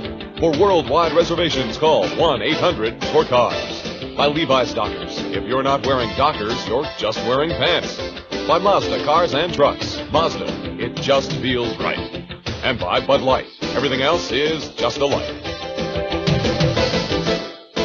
Welcome back to NFL Primetime, and we'd like to welcome all you viewers who may have watched Philadelphia and Seattle. That game is now a final. All the Week 1 games on Sunday, at least, are a final. The Eagles smacking the Seahawks by the count of 31-7. We'll have highlights of that a little bit later on. Well, certainly one of the feature games today matched up the two Central Division champions of a year ago at Soldier Field, the Chicago Bears and Cincinnati Bengals. What it was a matchup of strengths, because in the Bengals you have the highest scoring offense from last year and the best rushing offense in football against the Chicago Bears, who allowed the fewest points of anybody last year and had the best rushing defense. Which one would give on a beautiful day at Soldier Field? First quarter, I'll tell you, Tim Crumrye just being in the game, and on the first series, he got involved right away, Tommy. What a sight. Somehow you had to know that he'd be in on their first defensive play, and he's working against the Pro Bowler, Hilgenberg, still gets in and makes the play. Jim's shooting gallery beat out the veteran kicker Jim Breach, but his first kick was blocked by Dan Hampton. A defensive game was this one. 3rd and goal on the 1. The Bengals play tough defense. They stop Neil Anderson. Parker and Reggie Williams do it. Mike Ditka says 4th and goal early. Let's send Brad Muster into the line, but no! Skip McClellan and Reggie Williams stop him, and the Bengals take over on downs. Under 2 minutes to go in the first half. The Bengals have a 7-0 lead, but Neil Anderson scampers off 23 of his 146 yards. Now it's a career high for him as the Bears move into Bengals territory. 2nd and 10 on the 12, 14 seconds to go, down 7-0. The quarterback draw. Tomczak had trouble passing early, but he ran this one in. Dixon hits the ball out, but it's too bad, Ricky, because don't lose that number. It's 7-7 at the half.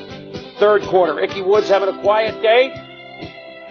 And the Bears say maybe we can take the lead here. Woods having a quiet day until on 3rd and 1 from the 4, he gallops in. Now, he took his time at about the 2-yard line. He might pay for that one day. Woods 60 yards. Those are the biggest ones. Cincinnati leads at 14-7. 4th quarter, Chicago, though, trying to move the ball and trying to make the tone on defense. Dan Hampton. Even in the midst of a double team, Hampton, with his tenaciousness, gets to the quarterback. Butler has kicked a field goal. The Bears trail at 14-10. 4th and a foot to go, and Tomczak calls his own number, gets the first down. The drive is alive. Just 2 plays later. Bengals in a zone defense, but they forget tight end James Thornton. The linebackers split out, leave the middle of the field open. Too much cushion between the linebackers and the DBs. Thornton makes the catch, goes in for the touchdown. 21-yard touchdown. The Bears lead at 17-14. Bears think they can kill out the clock after they stop the Bengals once, but it was never that easy. As Brad Muster, fumble! The Bengals recover. Joe Kelly sits on the ball, and the Bengals have a shot. But with 35 seconds to go, Sam and company have a 4th and 10. Keeps his fingers crossed for Boomer Esiason. Going deep. Too deep. The Bears come from behind at home to beat Boomer and the Bengals by a count of 17-14.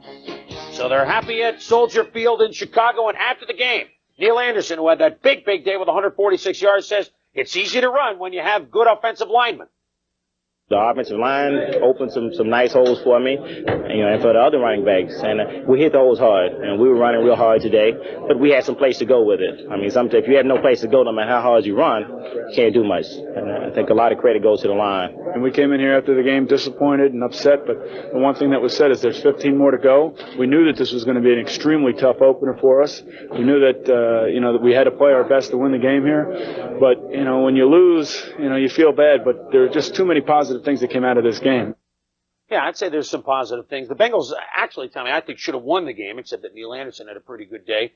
Mike Tomczak, for 3 quarters, really struggled. 6 of 16 for 80 yards, but then 4 of 7 on the last drive. He had kind of a reverse day. 3 bad, 1 good quarters, reverse day from Boomer. Boomer just the opposite. Boomer 3 good, 1 bad bat that had happened in the fourth quarter. When I talked with the Cincinnati staff yesterday, they talked in terms of running the football. If we get 95 to 100 yards, it's a good day. If we get 125, it'll be a great day for us. They had 179 yards today, but little did they know that Chicago would put up 212 on the ground. Most of them courtesy of Neil Anderson. And so the Bears win that game at home, an exciting game. On the other end of the spectrum, not far from Chicago, in Detroit, the Cardinals and the Lions hooked it up, if you will, in the NFL debut of the Silver Stretch. Wayne Fonts is Mouse Davis in the white shirt in the middle there. That's his offensive coordinator. We run the run and shoot. And in the first quarter, Bob Galliano looked golden, hitting Stacy Mobley.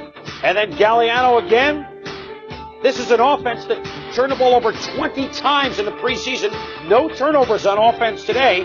In the first quarter, they gained over 100 yards. Galliano this time to Mel Gray. And look at him scamper for the extra yards. Lion fans love the offense, but it shut down in the second quarter, and the Lions trailed the Cards 6-3 at the half. In the third quarter, a new era. Some pretty good players have worn number 20 for Detroit. How about Billy Sims? How about Lem Barney? Here's Barry Sanders. 5 minutes left to go in the third quarter. His first carry as a Lion. Yes, he looks marvelous. Who needs the preseason? Gains 18 yards, and the fans say, Barry, it took a while, but we love you. Sanders not through, though. He's pretty powerful. The thing you notice about Sanders is the leg strength. When people get down below that waist, you have a hard time holding on to him. So this touchdown put the Lions in front 10-6. Pretty good debut in less than a half's work. In the fourth quarter, Neil Lomax helping call the plays in the press box. Watching Gary Hogaboom lead the offense that would include the veteran Roy Green. And the Cardinals retake the lead 13-10. Murray's kicked the field goal to tie it at 13. Cards trying to drive. You see the clock. Hogaboom, Teron Wolfley playing because Earl Farrell hurt an ankle. So Wolfley's in, makes a big reception down to the 11-yard line. Hogaboom throwing for 265 yards through the ball a lot. At the delay of game penalty, puts the Cards back 5 yards. Al Del Greco. Good from 33 yards. The Cards win, well, I don't know if you want to call it an absolute thriller, but they win it. They beat Detroit at the Silverdome by the count of 16-13. When we return, the debut of Jimmy Johnson as head coach of the Dallas Cowboys, the Oilers-Vikings dome game. Neil Anderson, though, against the Bengals. Both can run. Who is better? This is what happened today. We'll be back.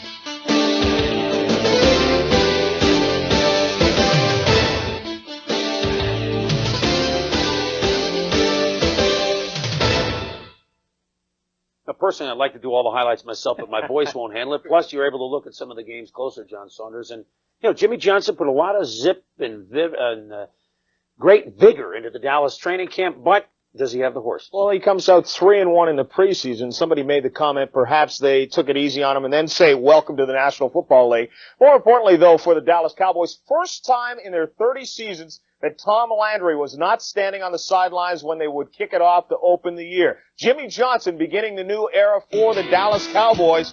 And how would it go in the 1989 and into the 90s? Troy Aikman is quarterback of the 90s, but for president would be very tough because from the shotgun under heavy pressure. And then the official gets in the way and things aren't bad enough, and he's swarmed under a loss of 23 yards. Jimmy Johnson says, hey, Herschel Walker, I saw him do it in college, and I like the college game. Herschel takes the ball, but the entire defense of the Saints is there. No rushing yards for Dallas in the first half. Even when Dallas did have a scoring opportunity, it gets messed up. Fake field goal, Saxon the holder to Roger Ruzek. Looks like he has some room, but no speed, and he is swarmed under, nothing going. Jimmy Johnson then tells Saxon, we'll work on that one later. The Saints with some problems with themselves. Shotgun formation, Sapp McFath, Bobby Hebert.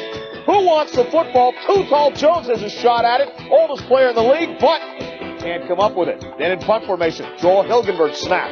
Errant again. George Winslow decides to kick it out of the end zone, shanks it, but Dallas would not convert on the opportunity. Tommy, the Saints are deep at running back, though. Dalton Hilliard, great low center of gravity and a very, very tough runner. Good offensive line up in front of him. He gets a little bit of extra yardage here, even running on all threes. Sets up the touchdown. Then on the punt return, Derek Shepard turns it on, goes straight up the middle, wide open, 56 yards, takes it in for the touchdown, 21-0 for the Saints at the half. Welcome to the NFL, Jimmy Johnson. What about the second half? More of just the same. And you know, John, if you can't get Herschel Walker yardage running the football, something is wrong up front. Jimmy Johnson has some work to do in that offensive line. Cowboys as a team rushed for only 20 yards on the day, and you can see Herschel's number. Only blemish for the Saints was when All-Pro wide receiver Eric Martin suffers a bruised left fibula on this play. X-rays were negative, but Martin would have to leave the game. The Saints, though, dominated the play through the game, opening gaping holes for runners like Paul Frazier, who goes 16 yards and would later score to make it 28-0. It was a ball control type game for the New Orleans Saints. They had the ball about 45 minutes in the game. Main question, would Dallas score? Troy Aikman finds Michael Irvin for what appears to be a touchdown. The officials say, not this time. They bring it back, holding on the offense. Troy Aikman, his debut in the National Football League, not a great one. Doesn't get one across for a touchdown and throws 2 interceptions. Last chance, 2 plays later. Aikman is picked off by Brett Maxey. First time Dallas has ever been shut out in a season opener, and Jimmy Johnson knew it would be tough. Jerry Jones certainly not happy, 28-0. First shutout loss since 1985, but Jimmy Johnson was very philosophical about the defeat. The feeling is the feeling that I thought about when I took the job. I knew this feeling was going to be here when I took the job. I didn't expect to jump in here and just start going gangbusters. We've got a lot of work to do. In Green Bay, the Packers and the Tampa Bay Buccaneers. Tony Mandarich is flexing his muscles, but he couldn't play. You couldn't tell he was missing, though, because Brent Fullwood finds the opening, 27 yards on the game. And look at the job on the line. Alan Weingrad and Winston Moss just takes care of him at that point. Makes it easy for Fullwood. Don Mikowski didn't have much luck in the air. Harry Hamilton here to pick off the ball after it's tipped, and that's just easy pickings. Mikowski with 2 interceptions in the first half. The other quarterback, well, Vinny Testaverde. He would show he could run. And haven't I been saying Vinny's the QB of the 90s? As Vinny comes and shows great vision, cuts back across the field. But I think the great thing about this is Vinny's effort at the end of the play, stretching that long body out, getting a first down. Vinny says, though, I'm here to throw the ball. Mark Carrier, grab onto this one over the middle. 16 yards on the game. But look at the help he gets from Paul Gruber, who holds off Tim Harris and makes it easy. Vinny getting the help and getting the job done, and that makes it easy for Vinny to do this. Something you would not have seen earlier last year or any other year. Vinny moving up in the pocket, spotting the receiver on the run, throwing for the touchdown. William Howard, 9 yards on the TD. It was 27 at the half, but the Pack comes back. Mikowski to Perry Kemp, who looks like he's in for a touchdown, but gets nailed, spins, and fumbles the ball. Carl Bland recovers it in the end zone, 23-21. Tampa Bay still up. Green Bay might do it. But Mark Robinson is there for the interception. Keith Woodside finally grabs Robinson and takes out his frustration, tossing him earthward. Vinny with a pretty good day, 22 of 27, 205 yards, and no interceptions. He had 35 interceptions last year. The Bucs' 4th straight win at Green Bay. Pete Axtell will have more on the Battle of the Bays a little bit later on. But, Tom, we want to talk about the Cowboys. Jimmy Johnson, 52 wins in 5 years at Miami. He might be a wide receiver who scores 52 points. Buddy Ryan earlier this year delivered a message to Jimmy Johnson. He said there's no East Carolinas, there's no University of Cincinnati's in this league. Jimmy Johnson, welcome to the NFL. Yeah, he was welcomed, all right. Welcome, Vinny Testaverde. No interceptions in the orange jersey. But we don't want to pour water on a great win by Tampa Bay. Earlier on the program, we said, on game day, we said they might be moving their next 4 games. Niners, Saints, Bears, Vikes. But they got the win today. Cowboys offense last year, Cowboys offense today. Not quite as good. Super Bowl this year. Last year got into the playoffs as wild card teams. Faced off at the Metrodome. We're talking about the Houston Oilers and the Minnesota Vikings. Jerry Glanville, in my trip down there during the preseason, says, we got to learn how to win on the road. Take our house of pain on the road. The last 2 years, the Oilers 6-11 as road teams. But Minnesota, not the place to start winning, because the Vikings were 7-1 at home last year. Now, earlier this year, Anthony Carter said, he's going to want to bench me because I'm not happy about my contract. Jerry Burns going to want to take me out of the lineup. But Carter apologized to the team, and Wade Wilson said, I'm going to go to Carter early and often. If this is playing half speed, I wonder what full speed is. 2 plays later, Wilson to AC, 32-yard, touchdown. We're tied at 7. Carter, 7 catches, 123 yards on the day. Vikings, they have defense. Warren Moon intercepted by the new Viking. Mike Merriweather, number 57, takes it in for an apparent touchdown, but there's a flag on the play because On the replay, Moon was hammered, you can see, by Keith Millard. Yeah, that's 2 steps. That's roughing the passer. That is no interception for a touchdown. But 2 plays later, if at first you don't succeed, try again. Merriweather with a beautiful diving interception. He's rested after taking a year off. Takes it back to the Oilers' 26-yard line. Warren Moon is a waxing gibbous at this point. It took just 5 plays after the INT. Wilson to another newly arrived Viking, Steve Jordan of Brown University. Touchdown. 14-7 Vikes after 1. Things surely started to sour for Houston in the second quarter. Bad snap for Bruce Matthews. Montgomery can't handle it. Vikings recover at the Oilers' 20. But the fans today said, what? Shh, quiet. Wilson looked to Anthony Carter after the turnover. He lofts it. AC to the 1-foot line, setting up a Rick Benny touchdown. Carter, there you see his numbers. Vikings defense took over after that offensive outburst.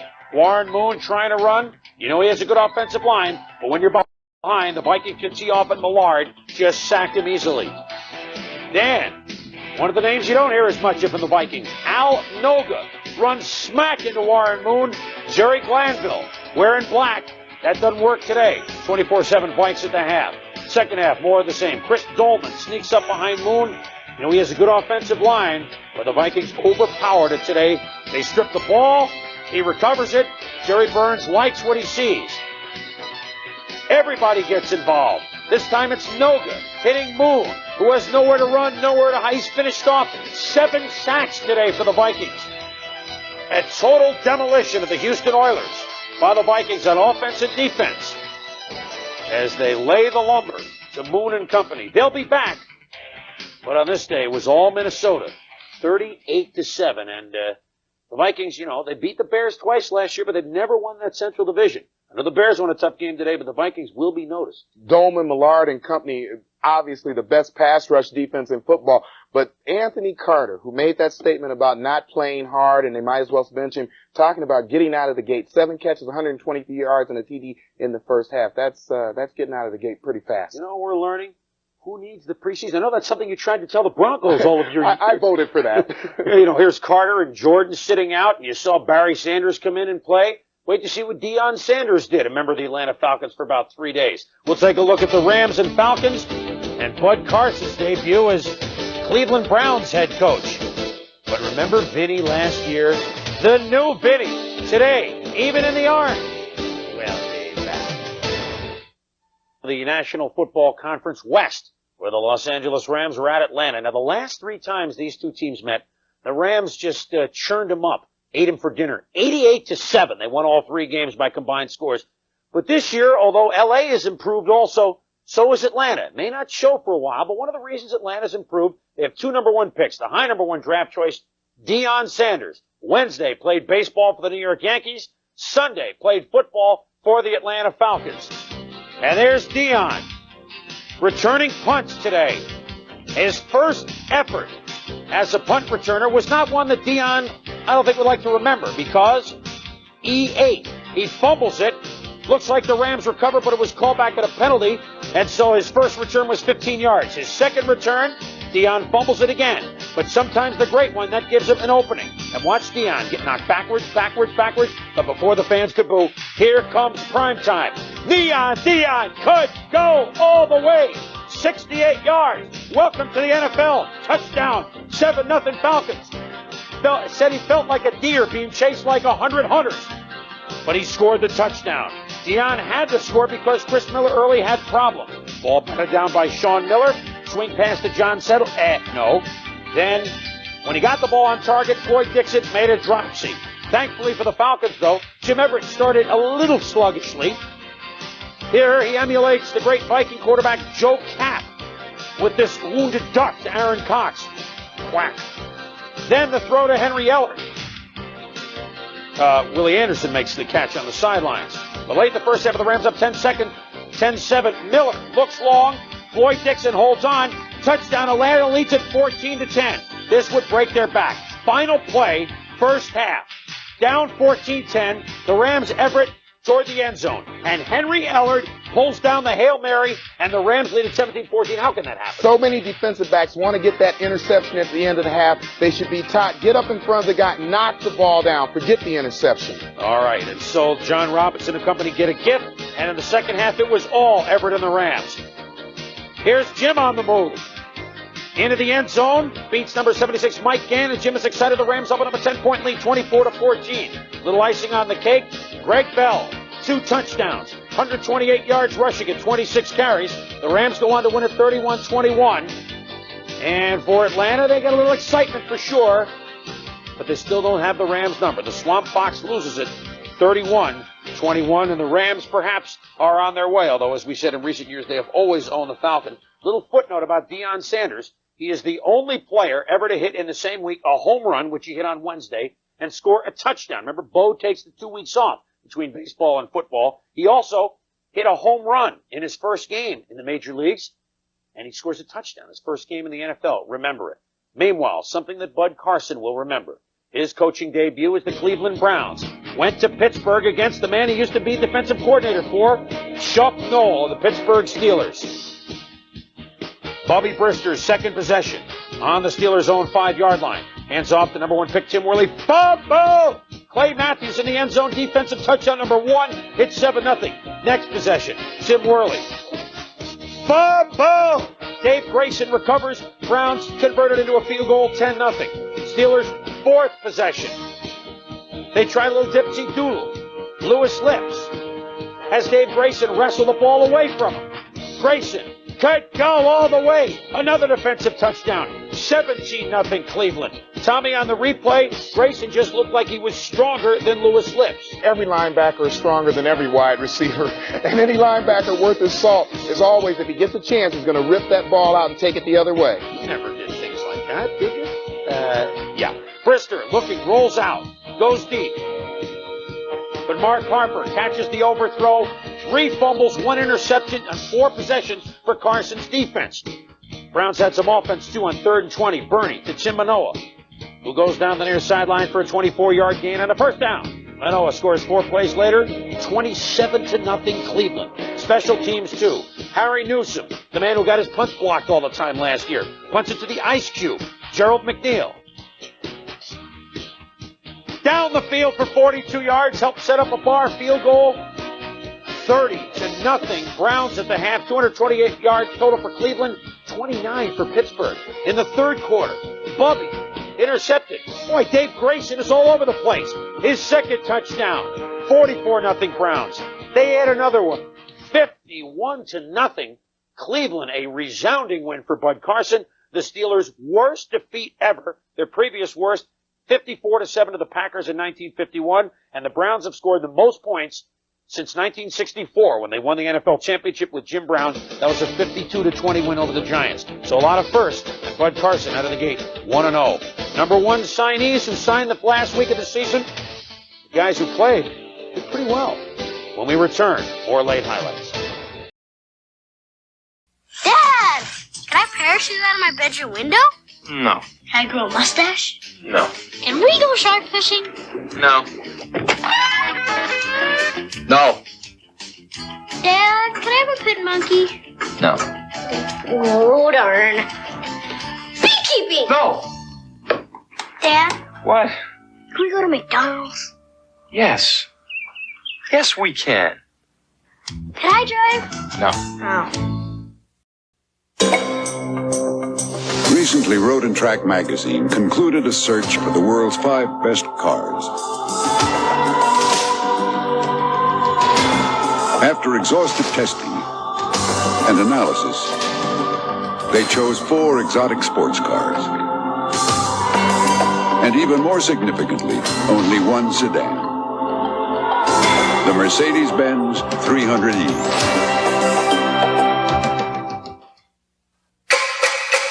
Dry is bold and wet.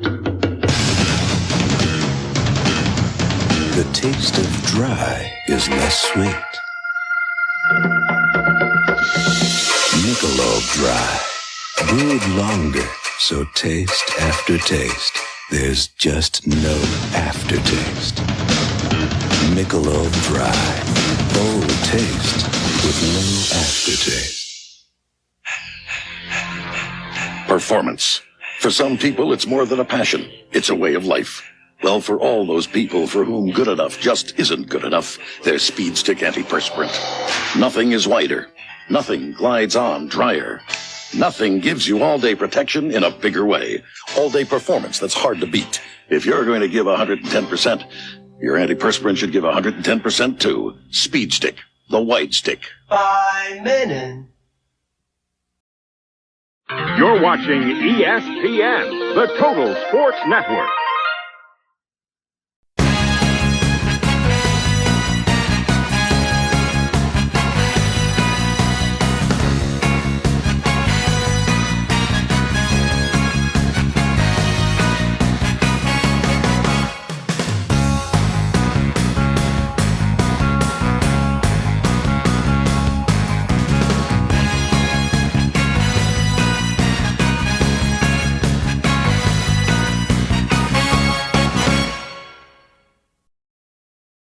We're looking at Air Force quarterback D. Dallas, who last week scored 6 touchdowns against San Diego State. That's our live primetime college game next.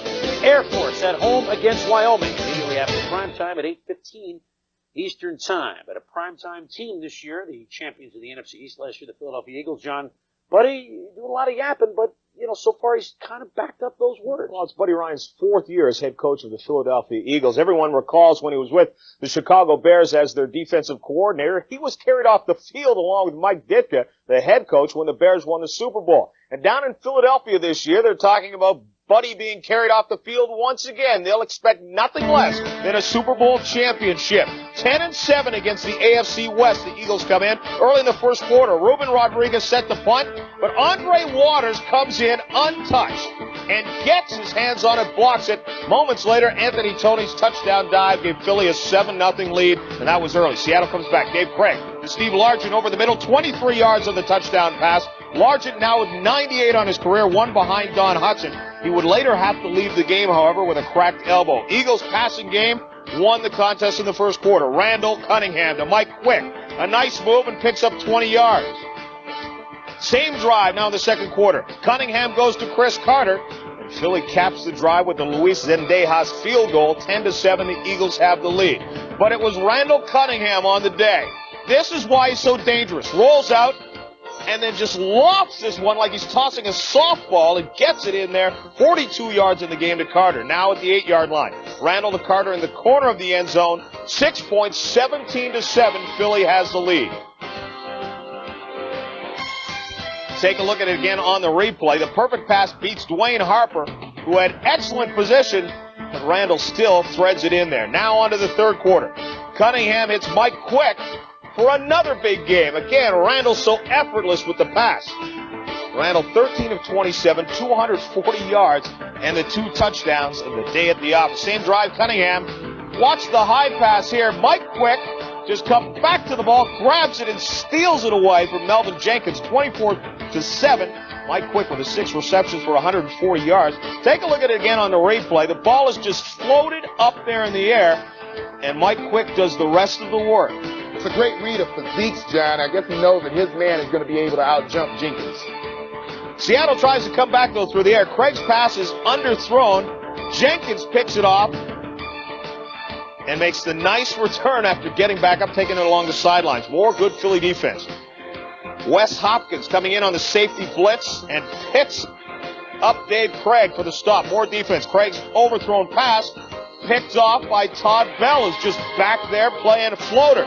Dave Craig, not with the greatest of days. 15 of 34, 210 yards, 1 touchdown and 2 interceptions. Philly adds a 30-yard interception return for a touchdown, and they win it 31-7. Eagles 36-26 against AFC teams. They're 3-4 against the Seahawks. Steve Largent with a cracked bone in his elbow. In Denver, the Broncos and the Kansas City Chiefs. Another sellout crowd to start the season. Marty Schottenheimer in his first game with the Chiefs, and he had no success when he was with Cleveland. Steve DeBerg back to pass, and it's picked off by Tyrone Braxton. 34 yards, and the Broncos have a 7-0 lead. After the Broncos made it 10-0, Steve DeBerg goes to work again, but he fumbles the ball, and the Broncos swarm over top of DeBerg and come up with the ball. Marty Schottenheimer says, I may be with a different team, but it's not going any better. 4 plays later, Sammy Winder takes the handoff from John Elway and goes in, takes the pitch, turns and cuts it back 17-0. Once the Chiefs learn to hang on to the ball, it doesn't get any better because DeBerg was called for delay of game. Doesn't get the playoff. The officials come in, and that's the way it was going for Kansas City. But it would change, their fate would. Just before halftime, 17-3 Broncos, 4th down, ball on the 1. Kenny Gamble takes it in to make it 17-10. The Broncos have the lead still, but it's cut now down to 7. Second half, now 17-13. John Elway with plenty of time. And when Elway has time like this is what happens. Steps up into the pocket and zips it into Sewell. 9 yards on the touchdown, 24-13. John Elway, 150 yards passing on the day. But the Chiefs refuse to die. Down 27-13 in the 4th. 4th and goal. Steve DeBerg to Carlos Carson. 5 yards of the toss. He's wide open. It's 27-20, and DeBerg is getting pumped up against his former teammates. The Chiefs' next possession, the turnover comes back. DeBerg looking for Emil Harry. Picked off by Randy Robbins. He goes 20 yards for the touchdown, and Denver has the insurance it needs. 4 Chief turnovers in the game. 34-20 is the final. Marty Schottenheimer was 0-4 against the Broncos when he coached Cleveland, and now he's 0-5, even though he's with a different team. Meanwhile, San Diego and the LA Raiders. A new-look Chargers that come in. Dan Henning's the new coach, and Jim McMahon's the new quarterback. Leslie O'Neal takes Jay Schrader down early, and Schrader would have to leave the game for x-rays. Comes back as a spectator, but he has a slight separation of the collarbone. Leslie O'Neal continues to play hard. Comes in from the end zone and knocks the ball loose away from Steve Berline, who had come in to replace Schrader. Ken Woodard lays out Tim Brown on the kick return, and Brown would have to leave the game as well. But what the Raiders did do, when Schrader was in the game before the injury, he hits Willie Gault 53 yards on the bomb as Gault is off and running. It's almost underthrown. He still comes back and gets the ball. And then Schrader goes to Vance Mueller. 26 yards. This one will set up for the touchdown, and the Raiders will have the early lead. Lots of time in the pocket. Just zips it across the middle, and Mueller does the rest of the work into the end zone. Chargers offense also used the big play. Rookie running back Marion Butts on a 50-yard burst for the touchdown as he breaks it through the middle. Ties the game at 7-7. And the Raiders, though, will continue to use the big play. Third quarter, Berline to Willie Gault again. 39 yards in this touchdown reception. The Raiders are up 28-7. Steve Berline with a good day off the bench. The new quarterback, Jim McMahon, not as good for the Chargers. Inconsistent. Here he's almost picked off. Then McMahon is sacked, swarmed under by McCall. McMahon was finally pulled for backup David Archer. Not a good debut for Jim McMahon as his team gets clobbered 40-14 by the LA Raiders. Jay Schrader, Tim Brown, both had to leave the game for the Raiders. Jim McMahon, 7 of 18 for 91 yards. Let's get back to the Eagles game, though. Everyone is talking in Philadelphia. I go down there every week talking about the Eagles winning the championship. And the biggest reason? Randall Cunningham. Randall Cunningham has great throwing ability out in the middle of the field, but what's most impressive to me is when he gets around the goal line, his ability and touch on the football. And don't think he didn't miss Mike Quick, who caught 140 yards worth of passes today. All right, we have an update on that game on Steve Largen's condition. He will be out 6 weeks now, the elbow injury in that game. We just got word now from Philadelphia, so he caught the 1 touchdown pass today. But Steve Largen decided to come back for his 14th season. The last year he began it and got hurt in week 1 after hit by Mike Harden. Again, week 1 he gets hurt in the game against Philadelphia. So Seahawks lose more than just a ball game. Opening day in the 80s. Who's the best team? Who might not be so successful? And when we come back, a win on the final play of the game by the Buffalo Bills. Stay with us.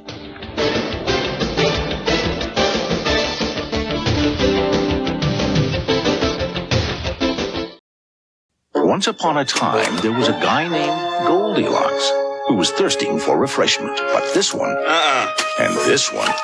So then he moved to Diet Coke, and it was just right. The real cola taste you can drink more of because it's just 1 calorie.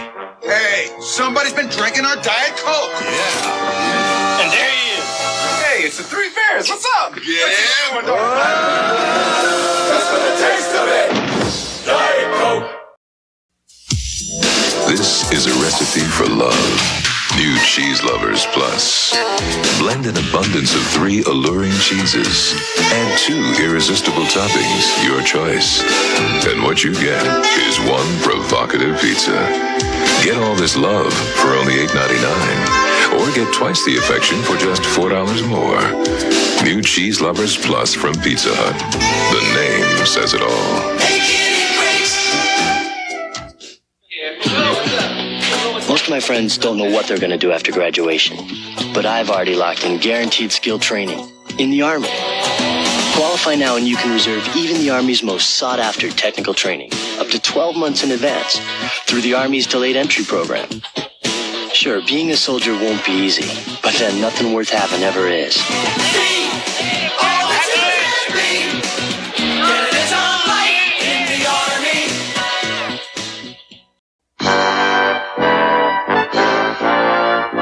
One of our earliest hydroelectric plants opened back in 1913. It's still working for a South that's still growing. So when we test new sources of energy, like these solar panels that turn the sun's rays directly into electricity, just remember, at the Southern Company, when we build for the future, we build to last. The Southern Company, putting electric energy into the future. Okay, last time. This is drugs. This is your brain on drugs. Any questions? One team that always used to beat up on them was the Miami Dolphins. But Buffalo had beaten 4 in a row, and they went down to Miami expected to win the game at Joe Robbie Stadium. Only temperatures, well, they were way, way up high, near the 100-degree mark. But Dan Marino ready against Cornelius Bennett and company. Hits Troy Stratford early with a pass. And then out of the shotgun, look at the Dolphins' new pants, folks. Avoids the rush of Cornelius. See, Marino is faster in the new pants. Completes it to Crash Jensen. Marino delaying the calls. Buffalo offside, but completes on the free play to Andre Brown. Next play, Marino to Mark Duper, who guaranteed a victory in this game. Beats Nate Odoms, sets up a run by Stratford, 7-3 Miami, an upset in the making. The other side of the ball, the Bills line open in some holes for Thurman Thomas. But again, it was Thurman Thomas left, right, and some other things, not a lot else. Throwing the ball, Kelly with a lot of time here. And William Judson figures, I just better take a pass interference penalty. That sets up the Bills only scoring in the half. It's 7-3. Jim Kelly has all the time in the world. Andre Reed, wide open, drops the ball at the 10-yard line. You think the Dolphin defense was fired up? Yeah, they made the hit right there. Number 1 draft pick, Lewis Oliver. At least the one that they've signed thus far. 10-3 Miami at the half. Second half, Bills' big play defense. Troy Stratford coughs up the ball. Shane Conlon caused it. Cornelius Bennett recovered it. 2 plays later, the Bills scored 10-10. But Jensen blocks the punt by John Kidd. Mark Logan recovers. The Dolphins lead 17-10. Kelly finally gets it going. Finds Flip Johnson in the end zone. 24-20 Miami. Defense on 3rd and 8. Nate Odoms with the big interception returns it to the 49-yard line. The Bills trying to mount a last gasp drive with 2 seconds to go. Jim Kelly, who in 44 NFL games had never scored a rushing touchdown, scores on the last play of the game. They come back about 3 minutes later and kick the extra point. Buffalo wins by 3, 27-24 over Miami. Pats and the Jets. Wild game at the Meadowlands. Grogan calling the plays in the first half for Tony Eason. The recently signed Irving Pryor, another guy who took August off. 20-yard touchdown, 7-0 pass. Then Eason back to pass. Watch Stanley Morgan. He's been doing this for years. Touchdown, 14-0 pass. New England's in it on the ground also. Who would you think? Number 1 pick a year ago with John Stevens. The Jets, 2 first downs in the first half, only 14 plays. Patriots lead at 21-0. It's a romp, right? Well, if the Jets played like this, it would. Because Ken O'Brien to Keith Newbert, this is how they looked in the first half. Dropsy. And Walton was blaming O'Brien. I know it's not your fault, somebody's fault, but we're behind 21-0. O'Brien to old reliable, Mickey Schuler. No, he drops it 21-0 at the half. Get out of here, New York fans say. I'm sure they were very cordial at the half. Third quarter, different story. Eric McMillan had a couple interceptions, blocks the punt by Jeff Eagles out of bounds to the 1. Touchdown makes it 21-7. Third quarter, Joe Walton pulling out the strings. Pat Leahy, no! They fake it. Holder Joe Prokoff, the punter, on the fake. Let it go. 17 yards. It's a 21-17 New England lead. Prokoff, yeah, he even knows how to spike the ball. When did he practice this? 21-17 New England in the fourth quarter. O'Brien. Get back, JoJo. Townsell, 49-yard touchdown. The Jets lead 24-21, a tremendous comeback. But with 2.5 minutes to go, Tony Eason says, not quite yet. Eason, Cedric Jones, number 83, brings it down to the Jets' 6-yard line. And on the next play, Reggie Dupard running behind Bruce Armstrong. Why not? Touchdown. The Patriots give up a 21-point lead, but there's another number 21 that scored a touchdown. Dupard. Joe Walton and the Jets stunned.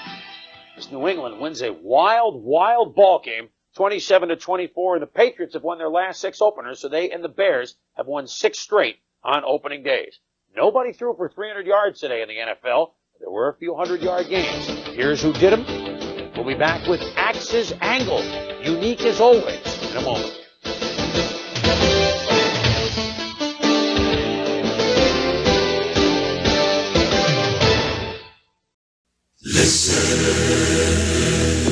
Something new is happening at Chevrolet. This year we'll introduce more new ideas, innovative new engines, and bold new shapes than ever before. In 1990, you'll see why nobody's winning like the heartbeat of America. All you have to do is listen. The heartbeat of America. That's today's Chevrolet. Heartbeat.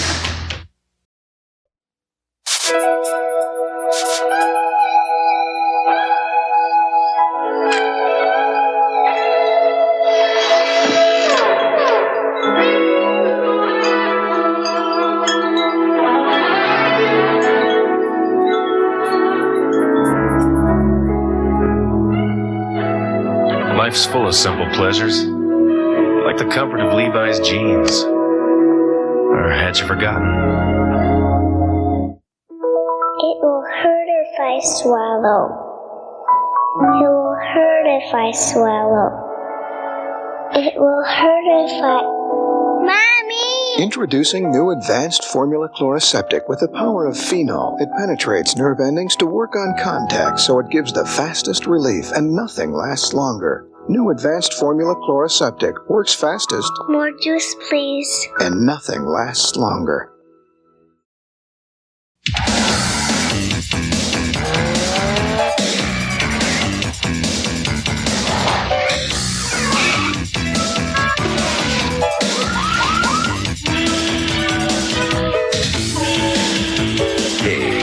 When it comes to protecting your investment, isn't it worth paying for the real thing? Because only Armorall works like Armorall.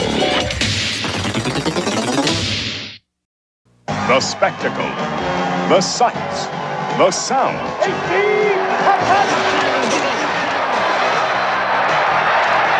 The fall colors are spectacular on ESPN's college football. Touchdown, holy cow! Florida State has what it takes to battle for the national title, but Clemson could derail the Seminole Express on College Football Saturday, live on ESPN. With Pete Axe the last few years, and I think that all of you out there already know, is that Axe looks at things a little bit differently. And as we look at Axe's Angle this week, you know that when Week 1 pits Tampa Bay against Green Bay, it's always an Axe specialty. In 1989, that game was no exception. Years ago, I began to call games between Tampa Bay and Green Bay the Bay of Pigs invasion. The Bay teams were so awful, almost every meeting was a duel for non-bragging rights as worse than the business. Understandably, a clever Buck PR man made jokes in the darkest hours. Some since-departed Packers merely made bail in a troubling decline from long-lost character. That's why today's renewal was so welcome. The Bucks showed up intense and intelligent. Ray Perkins designed a conservative, sound game plan that ended Testaverde's tendency toward risky business. Coach Lindy Infante's Packers made a comeback that hinted at the noble Green Bay of old, if not the skills. The Bucks held on to win 23-21. But that wasn't the happiest message of the game. What I saw was evidence that leadership and work can really improve pathetic teams. I saw Vinny Testaverde renewing old promises, a Mark Murphy flashing glimpses of old toughness. The Bucks don't have to flee Tampa Bay, as colleague Fair Edelstein suggested they might on our game day show. They just have to entertain it. The Pack doesn't need to keep terrorizing a small town. They just have to win back its respect. I'm not naive enough to suggest that this will keep going on. Sure, the fumbles and frolics are still there, and the schedule gets a lot tougher when these teams are required to cease playing against one another. No, the Bears and Vikings are losing no sleep at the top of the division. But I lost a good one-liner. I can call this the Bay of Pigs no more. In the dreaming spirit of any opening day, let's borrow some California geography and call them bays on a mission, and hope that for a while they don't sink. While they remain afloat, the interesting thing is that neither of these teams, for the first time in many years, figures to be the worst in the league. I've tried to analyze that off today's performances, and I make it a toss-up between Detroit and whoever thought you'd say it, Dallas. Chris? Axe, you, the Bay of Pigs game, as you call it, you picked Tampa Bay, and that was a winner today. Yes. How about your other edge? That was a very satisfying winner. And I had a 3-2 day, and of course, we all know we'd be proud to have 60% every day of the season. But I can't help second-guessing myself a little bit. The two teams I picked to win the Super Bowl, the Eagles and Browns, won by a total of 81-7 today. Did I pick them? No. The team I said would be the surprise of the year, the Raiders, only won 40-14. Did I pick them? I left them out too. What I did pick was three out of 5 winners, but one of them might have given me a coronary. That, of course, was the pathetic performance of the Patriots in giving up a 21-0 lead to a team that isn't really noted for fabulous comebacks. But it came out all right. I feel good about it. I'm just going to go home and second guess myself again about those Super Bowl picks. Yeah, but 3-2, pal. Way to get started. Better than some of the rest of us might have done. How did you do in Oregon today? Well, those are things you'll be asking yourself.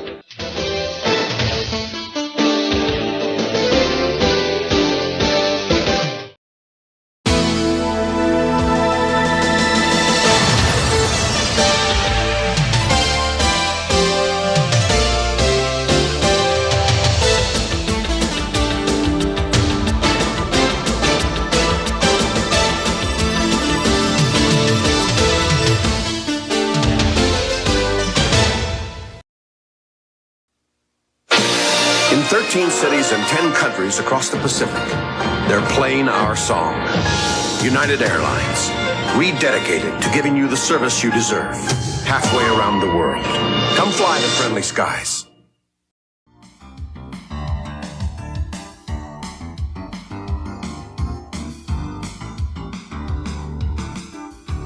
Extra, read all about it. Nissan teammates in title fight. Robinson and Brabham take each other out in San Antonio, Texas. Robinson comes back to win, takes point lead from Brabham as IMSA heads for California. Extra, Toyota comes to Sears Point looking for victory number 1. Ribbs loses body parts while leading at San Antonio. Olsen and Fangio finish second in best run of the year for Dangaree. Extra, Jaguar wiped out at the Alamo. San Antonio streets claim both cars. Jaguar aims for revenge in California wine country. Extra, Sears Point exclusive. Porsche plans 6-car attack to avoid California shutout for second straight year.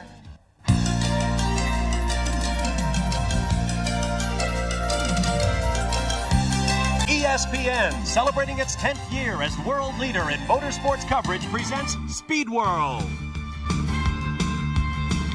Sonoma, California, in the Brown Hills north of San Francisco, the heart of California wine country. It's the home of Sears Point International Raceway and site of round 12 in the IMSA GTP Championship for 1989. Hello again, everyone. I'm Bob Varsha, welcoming you to Sears Point, where it has been an enormously sad weekend for all of us here at ESPN. Tom Blackhaller, America's Cup skipper and veteran Camel Lights race driver, was to have joined us in the announce booth for today's race. But tragically, last Thursday, while practicing to run an event here at Sears Point, Tom suffered a heart attack and passed away later that day. Our hearts go out to his wife, Chris, and the rest of Tom's family at this time, and we dedicate this broadcast to our colleague's memory. Nevertheless, there is a race to run today, and here with me to bring it to you, veteran IMSA car owner and Sears Point race winner, Rob Dyson. And Rob, with a Jaguar and a Nissan on the front row, this should be gangbusters. Yeah, there's a lot at stake here today in this race. You've got two teammates, Chip Robinson and Jeff Brabham, running for a championship. And at the same time, you have two manufacturers, Jaguar and Nissan, fighting for a manufacturer's championship. Those ingredients, plus a lot of drivers here, want to do well at this race. It should make for a terrific event. Price Cobb for Jaguar is not out of the championship running. Jan Lammers will start Price's car on the pole, and Rick DeBrule is standing by with him now. Ready? I'm ready. Anytime you want to go.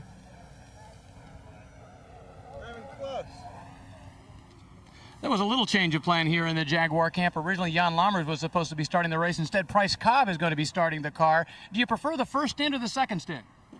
Well, probably neither, really, because there's a great deal of pressure for both. But I think they felt guilty. I think they felt guilty from San Antonio since I didn't get to drive either car, so they figured they ought to put me in. Price Cobb starting on the pole. Meanwhile, the man starting alongside Price Cobb is going to be this one, Jeff Brabham. Going to be a typical day at the office, right? All he has to worry about is a manufacturer's championship, also a points battle. Jeff, I guess the big question is, what is the strategy going into the race? Which is more important right now? Well, I think we're just going to go out and do the best we can. That's going to be a very difficult race, and I think it's going to be critical on which teams chose the right tyres and how they set the car up for the sunshine. So, hopefully we've done a good job at that, but I think the Jaguar's going to give us a hard run today, so it's going to be flat out all the time. One advantage Jeff Brabham might have, he's going alone. Could be quicker on the pit stops. Bob? Through the brown hills of Sonoma, the 2.5 miles of Sears Point International Raceway wind, one of the most beautiful and challenging courses in the world, and Rob Dyson has a closer analysis. Here you are crossing the start-finish in fifth gear, and you're heading up into turn one. This is a very important corner, but you're pushed down into the seat, up into turn two. Hard braking down into second gear. It's off camber. You want to make sure you don't spin the car out there as you accelerate to the twistiest part of the courses.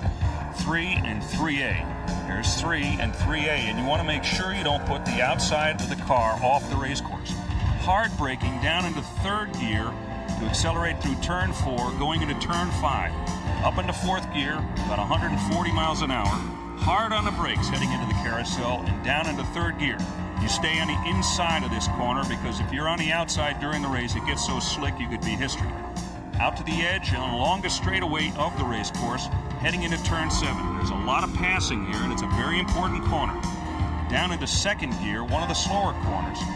You accelerate very smoothly coming out of turn 7 because you want to make sure you approach the S's, turn 8, 8A, and 9. Slowly accelerating the car to get through it all, but keeping the balance of the car.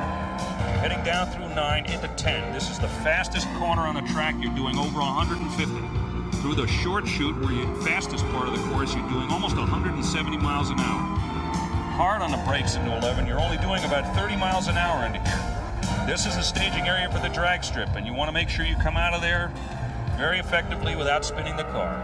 And then you cross start finish on your way for another lap. And it is a very warm day here at Sears Point. The sun is beating down, and that is going to make this track extra treacherous, Rob.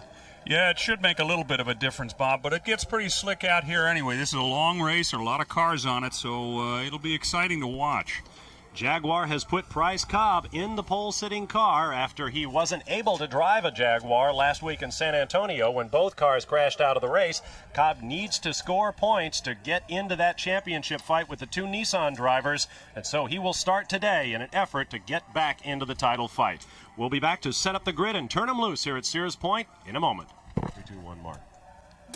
ESPN Speed World coverage of the 1989 IMSA Camel GTP Series from Sears Point International Raceway is brought to you by Quaker State Motor Oil. The big Q stands for quality. Always has, always will. By Dunlop High Performance Tires. Dunlop outperforms. By Ford and your Ford dealer. Have you driven a Ford lately? And by Budweiser. Beechwood aged for that clean, crisp taste. This Bud's for you.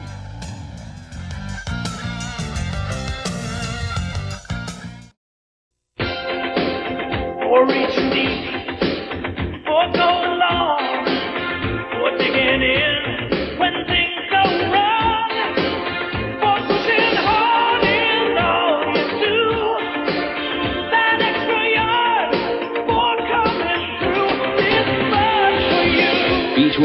quenched for the taste so crisp and clean, so refreshing. It's the king of beers.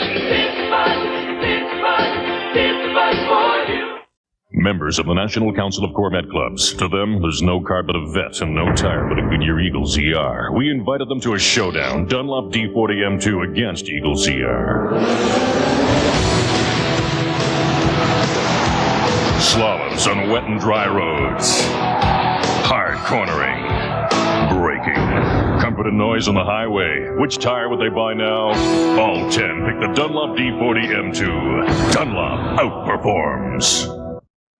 From dawn's early light till the sun is set, Quaker State engines don't know when to quit. Quaker State exceeds every single car maker's U.S. requirements for maximum engine protection.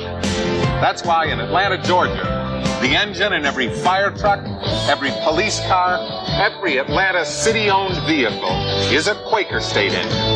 Quaker State engines don't know when to quit. The big Q stands for quality. Always has, always will.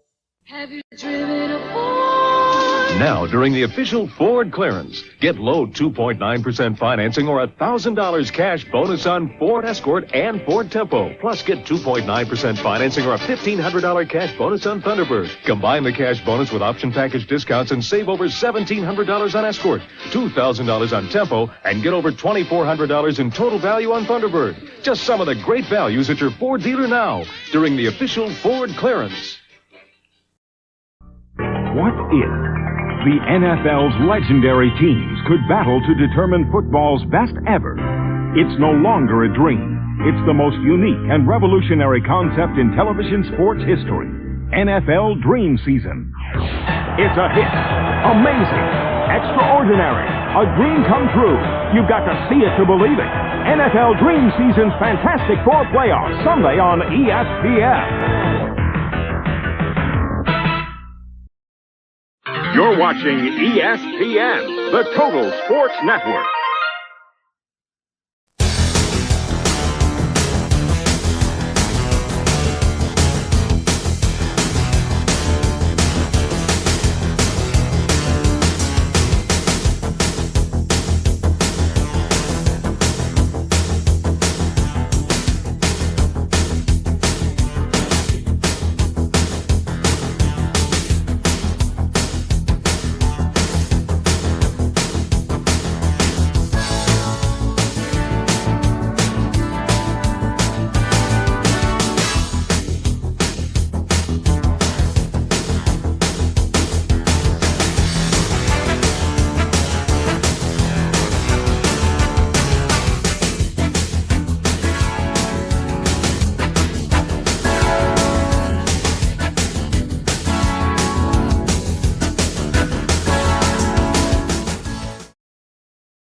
Back at Sears Point International Raceway, where the cars are warming tires and engines in anticipation of a green flag, let's take a look at the way they'll line up for this 300-kilometer Camel Grand Prix race.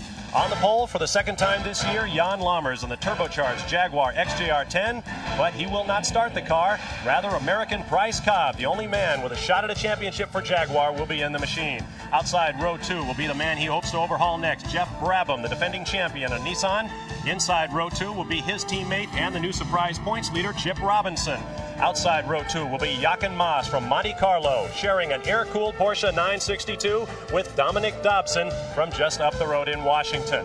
The cars have now formed up. It is Jaguar and Nissan across the front row. As the green flag waves and we go racing, Price Cobb will take the early lead over Chip Robinson. Jeff Brabham falls in line with the identical 83 Nissan.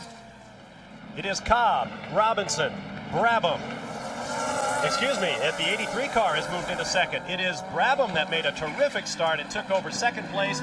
Third, we've got a problem right at the top of the hill. The number 6 car, a brand new Porsche, fielded by a couple of, rookie GTP drivers. Greg Pickett, a former Trans Am sedan champion from Alamo, California. This is Bruce Canepa's car, previously owned by Bruce Levin's Bayside team and by Bernard Jourdain, the IndyCar Rookie of the Year this year. A total ground-up restoration. They're learning the car here at the racetrack, and they've got a problem early on. Meanwhile, up front, you saw the Jaguar Price Cobb out front. This is the defending Camel GT champion, driving one of the world's finest race cars, a car that he knows better than any man on the planet. Australian Jeff Brabham, and you are aboard the Nissan 300ZX Turbo. Price has really got the bit in his teeth. They've allowed him to start the car because I think they wanted to let a racer race for a change, which I think is commendable. It's the way we always did it, and it's important to let a guy have his lead. Price is doing a good job. He's pulled out a pretty good lead already. Price Cobb drove for Rob Dyson's Porsche team, finishing second, and third. And Brabham got right up. I think he might have clonked one of the tire barriers. Saw a quick left-right shift in the steering wheel.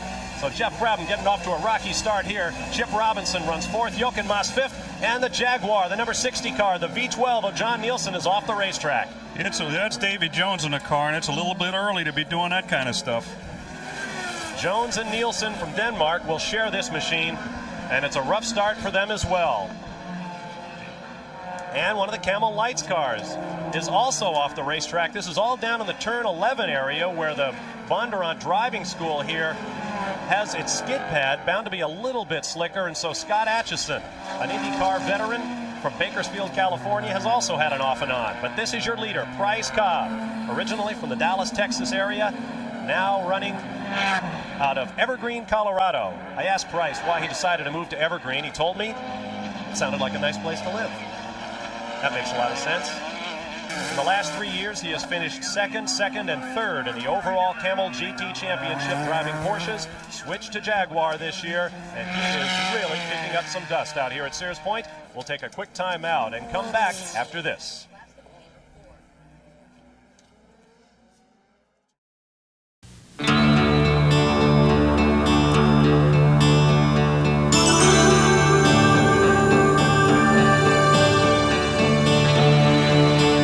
Engines designed to aerospace tolerances should have a fuel that's equally exacting. Because the more sophisticated the engine, the more sophisticated the fuel must be. Exxon Gasolines, precision equipment for precision engines. Just turn the key.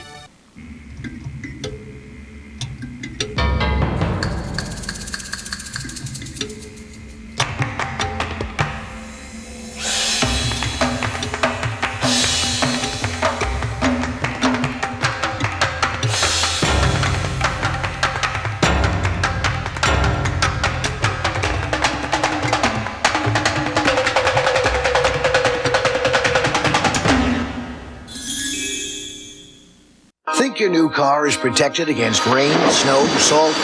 Keep thinking. Today's unibody cars have hidden areas that will rust. They need state-of-the-art rust protection. That's why Z-Bart invented new Super Rust Protection. It penetrates seams and crevices, covers areas car makers, car dealers, and others ignore, covers you with a lifetime warranty and free reapplications. New Z-Bart Super Rust Protection leaves all others in the rust. Now get $100 off the Z-Bart Total Protection Package. Konica knows to keep a business running smoothly, you need teamwork, timing, and communication. You can't afford to miss a beat. I'm missing page 2. Your systems, no problem, need to be efficient as well as simple, fast, and affordable. Hello? We've lost some music. Like Konica fax machines. They deliver on the spot to keep your business performing. When overnight just won't do, Konica Facsimile saves the day. ESPN continues its commitment to bringing you the best fighters in the game with the WBO Light Heavyweight Championship. Michael Moorer faces Mike Cedillo in a Friday night special, live on ESPN. Back at Sears Point International Raceway, and coming right at you, the V6 Turbo Jaguar of Price Cobb out of Evergreen, Colorado. Later on, we expect Cobb to be relieved by Jan Lammers, the Flying Dutchman, who put this car on the pole here at Sears Point for 75 laps of IMSA Camel GT prototype sports car racing. Bob Varsha and Rob Dyson with you. Rick DeBrule and Marty Reed are along pit road.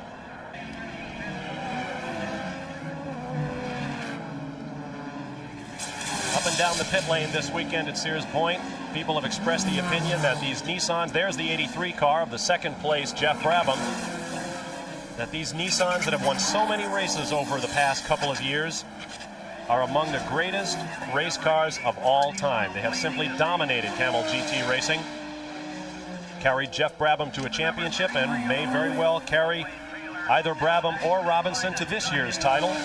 Last year they missed the Manufacturers Championship by 1 point in the final race of the season. This year they run well out front, and with a first or second place finish today, Nissan will claim the 1989 Camel GT Manufacturers Championship. And that is a title that they very much want.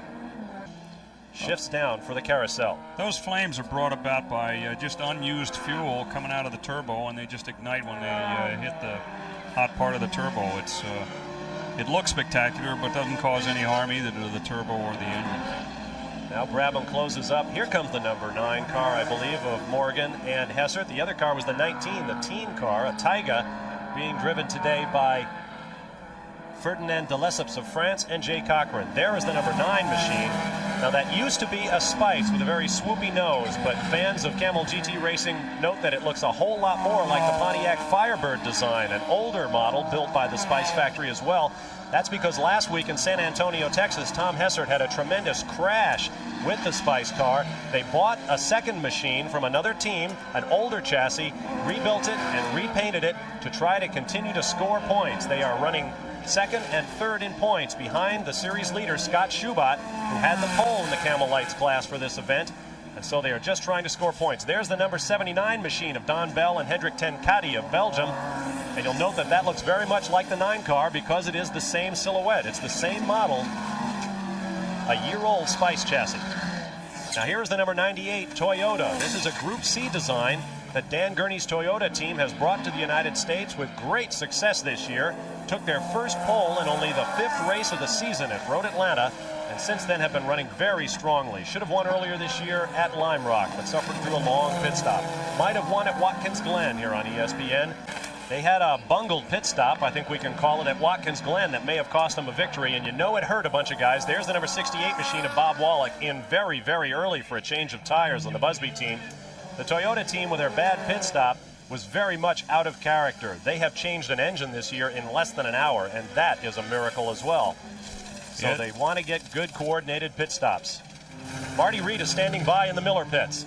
Well, guys, obviously the moderate compound, the stiffer compound did not work because they have made a 4-tire change all the way around. I'm looking to see if any of them are blistered. And yes, the right front tire is literally just cooked. And so Bob Wallach goes back out with a new set of BF Goodrich tires. They're the only car in the series running the BFGs. The others, of course, running either Goodyear or some other brand. But this car runs BFG tires, and they have had a little bit of trouble getting that thing working here at Sears Point this weekend. As we watch Bob Wallach at work, we'll take a quick time out and return. Bryce Cobb leads for Jaguar, followed by a Nissan, a Porsche, a Nissan, and a Toyota.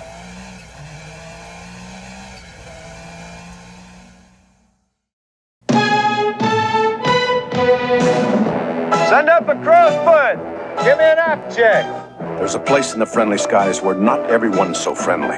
Stop. Hold it. I need 3 hours minimum. Check it out. Over 9,000 mechanics of United Airlines work Give here. me a mini grinder. They're picky, fussy, stubborn. But if you fly, they're the best friends you'll ever have. United, rededicated to giving you the service you deserve. Come fly the friendly skies. Sarah, keep an eye on your brother. No matter what size your business, no matter what size the job, Konica copiers are ready. Konica, capturing the imagination. It started in Japan in 1907 and became one of the most respected automobile companies in the world, Daihatsu. Nearly 1 million vehicles a year, sold in over 130 countries. Cars, trucks, and utility vehicles of incredible quality at an affordable price. Daihatsu's reputation for reliability is well known throughout the world. See Daihatsu today, one of the most respected names in Japan for over 80 years. Daihatsu.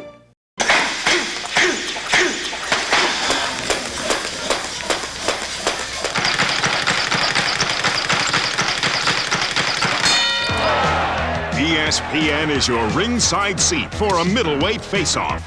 Knockout artist Glenn Wolfe battles Matthew Hilton when Budweiser presents Top Rank Boxing. Tuesday night at 8 Eastern, live on ESPN.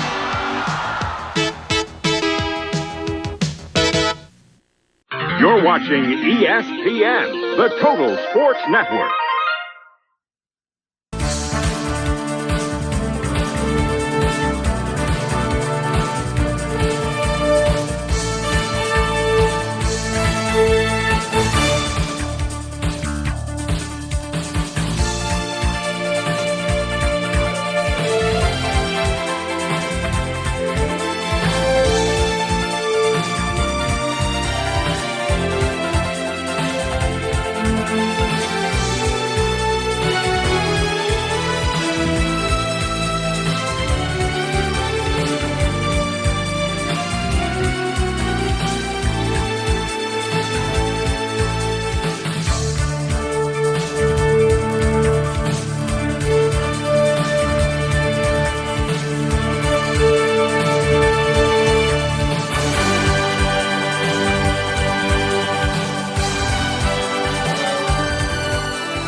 Back at Sears Point International Raceway, where you're watching the leader, as he has been from the start of this IMSA Camel GT event. It is Bryce Cobb out of Evergreen, Colorado, starting the V6 Turbo Jaguar for the Tom Walkinshaw Racing Team. The Casserole Jaguars expected to do better this year than they have. They have been looking for victories, finally got one at Portland 2 races ago. That, of course, the infamous premature checkered flag race. With 3 laps to go, everyone, including leader Bryce Cobb, was surprised to see the checkers come out. They continued to race. Jeff Brabham got by for Nissan to take the victory, but it was finally awarded to Jaguar on the basis of the early checkered flag. There is the second place car, Jeff Brabham, the defending Camel GT champion, who has closed up now on Cobb. Cobb set a blistering pace early on, but now you can see the gap is about 10 car lengths. Even though you race against these guys on a racetrack, you sure don't want anybody to get hurt, and you just want good, close racing, and you don't want your competition eliminated by either accidents and injuries or even mechanical failure. You want to go out and go head-to-head and beat them that way. So you cut down on the excuses that way, especially if you win. Right. Want to beat the guys on the racetrack. The number 83 car of Jeff Brabham, second in points, 194 points for Chip Robinson, presently shown in 4th position on the racetrack, to the 189 points for Brabham. Bryce Cobb in 3rd with 159, the only man with a realistic shot at the championship other than the Nissan teammates. And look at the gap to the number 61. That is the leader, Bryce Cobb for Jaguar. Behind him, Jeff Brabham. Jeff is not cutting him any slack today. They both want to do well at this race for a variety of reasons. Of the 26 cars that started, you see the number remaining on the lead lap. It is Jaguar with Bryce Cobb over Jeff Brabham. Jochen Maas still runs 3rd for Porsche. Chip Robinson 4th for Nissan. Willie T. Ribbs 5th for Toyota, followed by Costas Loss in a Pontiac. Bob Wallach for Porsche. Drake Olson in a Toyota. Davy Jones in the second team Jaguar, and Jim Miller with his normally aspirated 6-liter Chevy in a Spice chassis running in 10th position. As these 2 cars get closer and closer, Bryce had better not take turn 7 as wide as he just did. Jeffrey will go right underneath him and get right around him. Keep in mind that the real advantage of the Nissan is in the turns. There is the 3rd place car of Jochen Maas, whose number we haven't called much this week yet. This is the oldest chassis on a race course of the top running GTP cars. This car was built in probably middle of 86. Team manager keeping track of the Jags, who brought only 2 cars to Sears Point after last week's race in San Antonio, in which Michel Ferté, the Frenchman, suffered a big accident. In fact, was clobbered by James Weaver accidentally after Ferté spun and blocked the racetrack, knocking out a Porsche and a Jaguar from this week's event. Bryce Cobb remains your leader. We'll be back. Got it.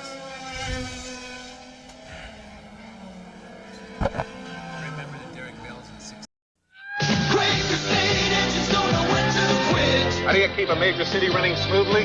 Atlanta does it with Quaker State Motor Oil. In every fire truck, every police car, every Atlanta city-owned vehicle. The big Q stands for quality. For a bear of a thirst, I reach for it first. I can drink a lot more, and it settles the score. 4 fingers, number 7, the taste is pure heaven. It's the drink of the moon. It's playing altitude. It moves Louis' lips. It shakes Eric's hips. So look out, Pepsi, the move is on. Now we're singing the Diet Coke song. Diet Coke has the real cola taste you can drink a lot more of because it's just 1 calorie. Yo, just for the taste of it, Diet Coke.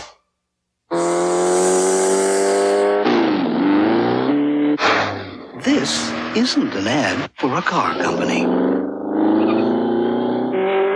This is an ad for Zenith's 35-inch digital television with premium stereo and the incredible experience of Dolby surround sound.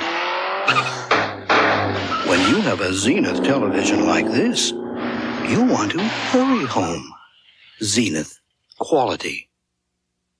I'm telling you, she sold my house just like that. Dorothy Thompson, Century 21. They listened to me, so they knew what I wanted. Century 21? Yeah, my broker sold my house, and I wasn't even in town. The Century 21 system sells more homes than anybody else because we have more experience than anybody else. But don't take our word for it. Ask a friend. Come with us. She found us a house. I support everything. I'm going to live here forever. Century 21. ESPN Sunday Night NFL is your ticket to football's hottest head-to-head rivalry. There's one great hit after another in a schedule jammed with key intra-divisional matchups. The All-Pro team of Mike Patrick and Joe Theismann bring you the head-to-head excitement of one of sport's great rivalries as the Cowboys face the Redskins when Sunday Night NFL returns November 5th at 8 Eastern live on ESPN.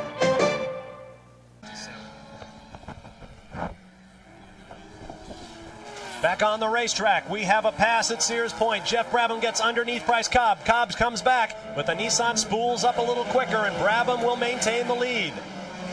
Jeff Brabham struck in turn 11, lined himself up perfectly, and squeezed under Bryce Cobb. Now he must do the stalking as he chases Brabham up to turn 2. That was a very clean pass right down in turn 11, and you'll notice that both of those guys exercised some restraint. Let's take another look at how it happened. Just passing a light car. Here he is, right underneath. And Jeff Brabham has been taking that line right down there on the tires all weekend long. This time it worked for him when he needed to. Right out to the pit wall he goes. Both drivers with their feet on the floor, but the Nissan came up to speed a little bit quicker, and now Jeff Brabham has the lead in about a 4-car length margin. Price was concentrating on that Camel light car that they were coming up on. That's one of the responsibilities you got as a leader. And Jeff took advantage of that, just getting a little bit underneath him and just pulling a very clean pass. So now we'll see whether Jeff Brabham has... Whoa, we got a spinner right there. That's the number 3 car of Russ Dodson, Rex Ramsey, and Dean Hall. Spun and not going anywhere down there just above turn 7. Cleanly off the racing line, but they're not going to allow that car to stay there, I would imagine. That was just a lazy turn. Didn't look like he made any contact with anything. Now he's got to pay attention to the corner workers to make sure that when he pulls around, he doesn't hit anybody else. At this point, we see local yellow flags only. No yellow flag at the start-finish line as Jeff Brabham comes streaming through in the 83 Nissan. Your order is now Brabham, Cobb, Moss, Robinson, and Ribbs. 18 laps complete here at Sears Point. You look out the windshield of the Nissan as he quickly disposes of a Camel Lights machine. And you can see just how much work he goes through. To the left of the dashboard, the green light indicates that his cool suit is working, and Brabham is going to need that suit as the day goes on. Through a reservoir system, cold water is circulated to a vest and cap that the driver wears under his uniform, and they will really need it as the temperatures continue to climb here at Sears Point. Rob, the big problem with those suits, the drivers tell us, is when they don't work. Well, I drove here in '86, and I can tell you on this race course, which is physically the most demanding race course on the GTP circuit, when one of those cool suits goes out anywhere, it's difficult, but especially here, because you're never relaxing. There's no place on this course to collect your thoughts at all. There you see the gap from first to second, the 83 Nissan to the 61 Jaguar.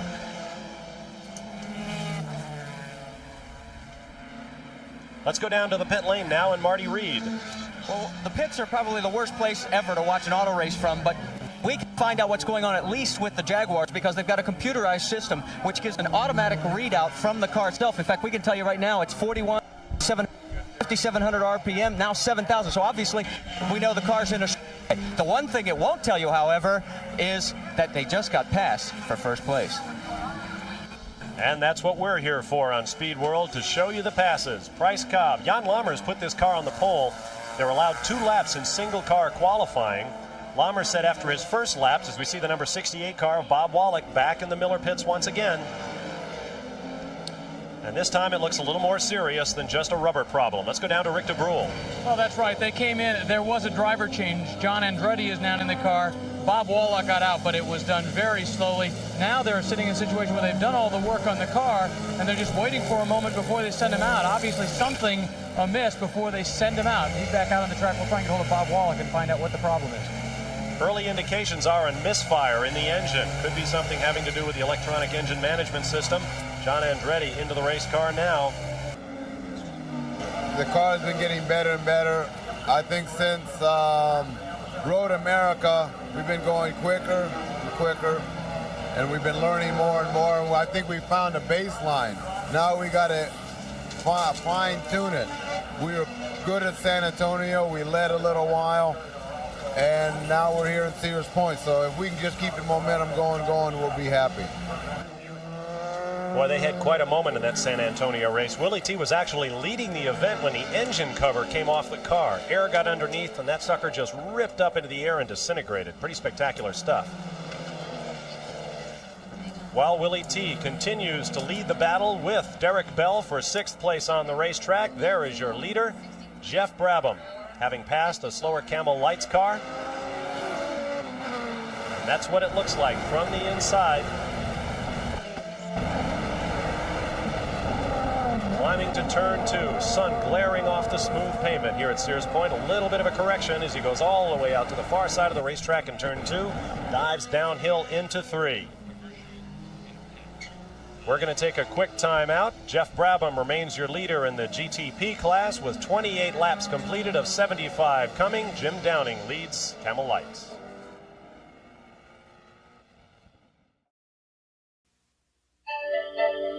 Nature's light, nourishing golden fields of barley, as only nature can, ensures the clean, fresh taste that makes Bud Light the one light that outshines them all. Today's small cars are tougher than ever on oil. Their high-compression engines not only rev high, they can run hotter than regular small car engines. Their searing heat can begin to break down an oil immediately.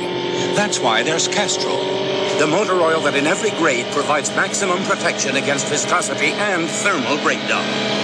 So use Castrol before your engine does something to get you heated up. Castrol, engineered for today's smaller cars.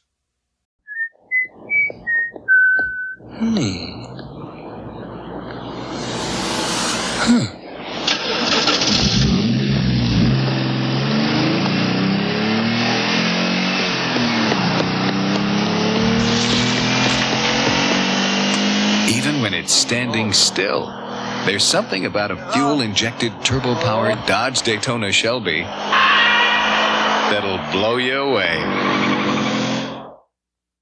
Dear Dad, I know you didn't want me to put off college for the Army, but Dad, I'm learning things here that are really going to help me succeed, no matter what I do. Qualify for the GI Bill and the Army College Fund and earn $17,000 for college for only a 2-year enlistment, or $25,200 for a 4-year enlistment. Dad, now I'll get the most out of college and the best from myself. Be all that you can be. Get an edge on life in the Army. There are a lot of guys out there with bulging biceps. There are a lot of guys out there with 21-inch necks.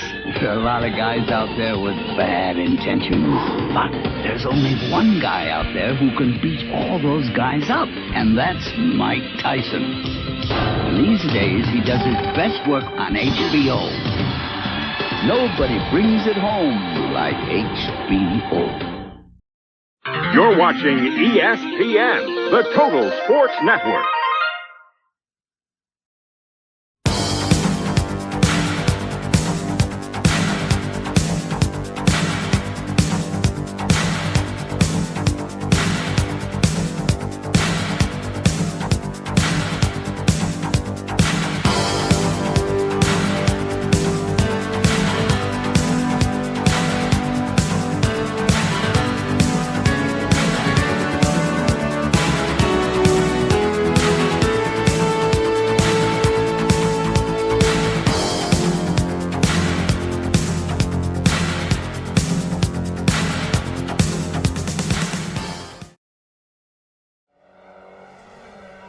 Back at Sears Point, where Jeff Brabham has flicked on the headlights of his number 83 Nissan 300ZX Turbo, the better for the cars he overtakes to see him approaching in their mirrors.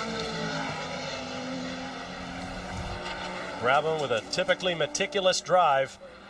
A year ago, he set a record 8-race victory streak, and the 8th one came right here at Sears Point. Here's the battle for 6th place once again. It's Willie T. Ribbs in the Toyota, holding off Derek Bell in the number 67 Miller High Life Porsche. This racetrack was the site of Dan Gurney's last IndyCar race back in 1970. Willie T. Ribbs was a 13-year-old spectator then. We have a driver change in the pits among the second and third place drivers in Camel Lights. Let's go down to Rick. Well, this is car number 9, the car that Tom Hessert and Charles Morgan have been sharing over the weekend. A very frustrating weekend for them because they came here, they had to put this new car together, and it has not been sorted out properly. They say it's way overweight. It's going to take a few weeks to go back to the shop and rebuild it before they're going to be able to get it back in a competitive form. Morgan has been running it early. He is now getting out of the car. Tom Hessert is in. They've taken off the back half of the car, and once again, it looks like it's going to be a long day before this race is over for these gentlemen. Once reset the lap record at the old long Nürburgring 14 times in a single race. In fact, the last 14 laps. A lot of action on pit road. Derek Bell has now climbed out of the 67 car, and I would gather that means Bob Wallach has climbed in. Bell in the striped helmet back there, removing his helmet. And I would guess that's Bob Wallach now in the number 67 car. In fact, we have confirmation. Wallach has climbed in to the air-cooled single-turbo Porsche as opposed to the water-cooled twin-turbo number 68 machine in that same Miller Beer livery. Jim Miller's car is also in the pit lane, as is Willie T. Ribbs in the Toyota. As we watch Bob Wallach making his way around. Wallach, ironically, is a Jaguar dealer back in his native Strasbourg. I asked him earlier this year if he ever had thoughts about driving for Jaguar. He says, in fact, I called Tom Walkinshaw earlier this year, and he never called me back, so I just take every opportunity to give him a hard time. Now that Derek Bell is out of the car, let's hear from him with Marty Reed. Well, we thought that Derek Bell might go the distance today. You did mention one thing about a very sore shoulder from tennis. Is that what brought you out? Oh, no, I was fine. I never even got around to putting the cool hat on. So, was this a planned maneuver then? No, just that Bob had changed early for John, so he may as well carry on and put a bit of effort in. But I was actually fine. I was like clockwork. Well, you are known for cooking in the car. It doesn't seem to be hot out here. What was it like inside? Well, as I say, it was fine. I had a lovely air dumped right on my face. And I didn't, as I say, even put the cool suit on. So it must have been all right if I don't have to put the cool suit on. So Bob Wallach now in the number 67 Miller High Life Porsche. Three of the season, Jeff Brabham. He is your leader. His teammate Chip Robinson is second, and there are problems in the Toyota pits. Here's Marty. Well, we've got both Toyotas in the pit at the same time. The number 99 Toyota has been in here for over a lap. They are working on the back end of it. It looks as though they may have a spark plug or something fouled. They're not being able to get it fired. Meanwhile, Juan Manuel Fangio brings the other Toyota in, and they're trying to split the crews to make sure they get the stops done and get the 98 back out there. One of the things they got to be careful when both cars come in is to make sure they don't violate the IMSA rule with too many guys over the wall. Now our leader is in. Here is Jeff Brabham with what we anticipate will be his one and only pit stop. His left hand goes up to the fuel meter to reset it, so he always has an accurate indication of how much fuel is in the car. A moment ago I said going for their 9th victory. Let me correct that. Going for their 10th victory of the season. Let's hear from Rick DeBrule. This is indeed a routine stop. Talked with Ashley Page, crew chief, just a few moments ago. He said this is strictly routine. Put fuel, put the tires in. They have a firm philosophy. When you change a tire, you change all four. Taking a little bit longer in the tail end, but he is back out on the track. Big indicator when you go through a pit stop is when the car goes down on the ground, you start putting her masher into gear and get going. That's the primary signal that we've always used, and it seems like most everybody else does as well. Well, we had a problem earlier this year at Portland when Chip Robinson in this car, the number 84 machine, was in fact given that signal. The car came down, but they hadn't disengaged the fuel hose yet. And those of you who watched that event sat on the edge of your seats with the rest of us as the fuel hose trailed Robinson out of the pit. Fortunately, nobody seriously hurt. The hose eventually became detached on the racetrack, but boy, that was a close moment. That was a very lucky period of time. Now here's the V12 Jaguar in the pits, and Rick is there. It is rush hour in pit lane. Right now, the number 60 Jaguar has come in. Davy Jones has gotten out. He is fastening up all the belts for John Nielsen, who's going to go back out. Hand is up. The tires have been fitted. The fuel is off. They are now trying to fit that flap that goes over the rear tire. They've got that done, and John Nielsen is back out. Boy, he's out with a vengeance, too. He's got the hammer down and nearly twitched it there. They call those flaps spats, and it apparently helps the ground effects on the automobile, and they've been more successful in holding them on the car than a lot of other people have. Contest are by the two Electromotive Nissan cars, 83 and 84. They'll shoot it out later this year for a nice fat $20,000 prize. You're back aboard with Jeff Brabham.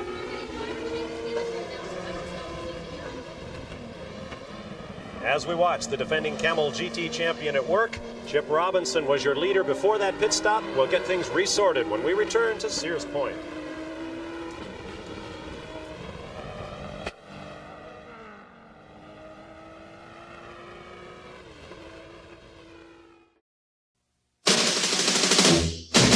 Over the past decade, all other lines of cars have led Mercedes-Benz in one crucial category: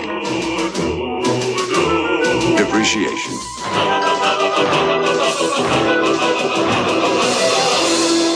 Which proves that sometimes great cars finish last. Mercedes-Benz, the resale legend.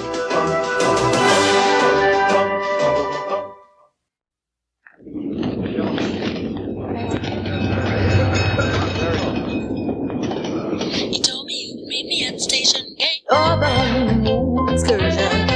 You told me you would meet me at the station gate, but I got a different version. Train number 1's back. Train number 2's back. Train number 3's been back. How long must I wait for you?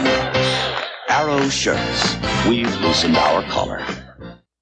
So what'd you use? My checker-faced framing hammer. In New Britain, Connecticut, people don't talk about the weather. You use a checker-faced framing hammer? Where was your curved claw finish hammer? You see, since 1843, New Britain's been the home of Stanley. But I got him a Stanley handsaw last year for his birthday. And if local conversation revolves around tools... Hey, fellas, look at this. Whoa. It's only because we make tools worth talking about. Stanley's 12-foot power lock tape rule, huh? Only one player from a field of 16 can win in a final tune-up before the U.S. Open. Coverage continues of the Hamlet Challenge Cup, Saturday and Sunday afternoon, live on ESPN.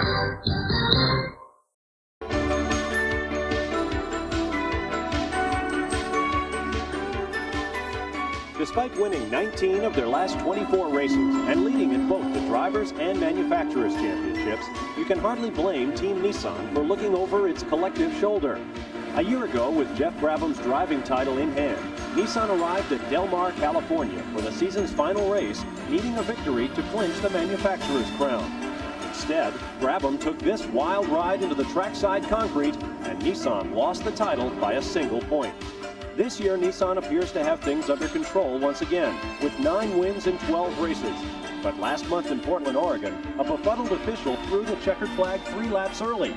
Jaguar was declared winner, whereupon Nissan promised to appeal to the bitter end, and Brabham's frustration showed through.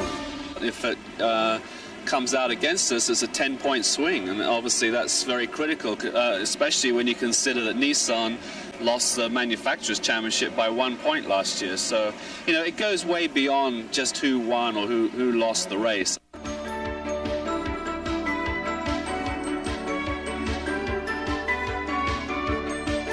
There's 2 things we want to do here today. A, win the race, and B, win the championship.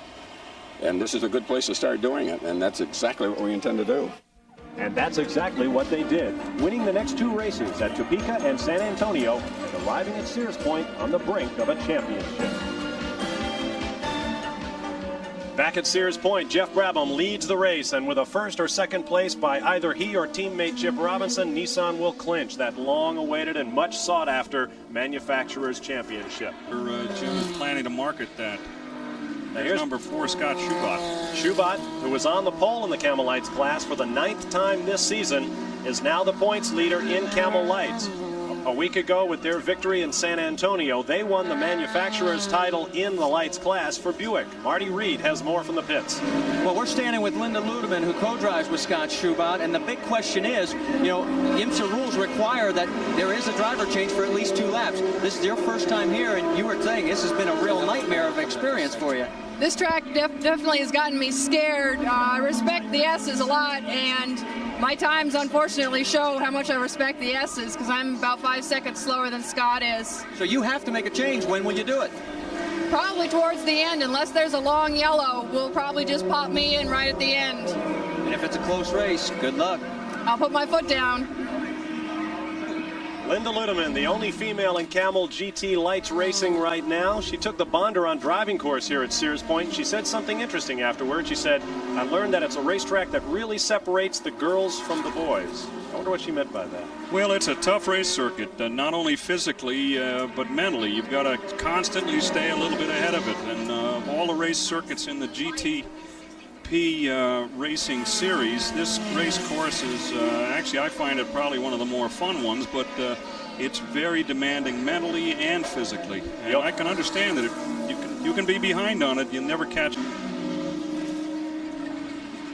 Right now, should Robinson in the 84 car remain in third place, he will lose his points lead to his teammate Jeff Brabham by 1, but he takes the outside line going into 11. Now will he try to dip under? Sometimes you try to cross somebody and get a better shot. Doesn't always work, and it doesn't really work on that part of the course. There's some corners where you can take the outside line and then cross your man up and get by him.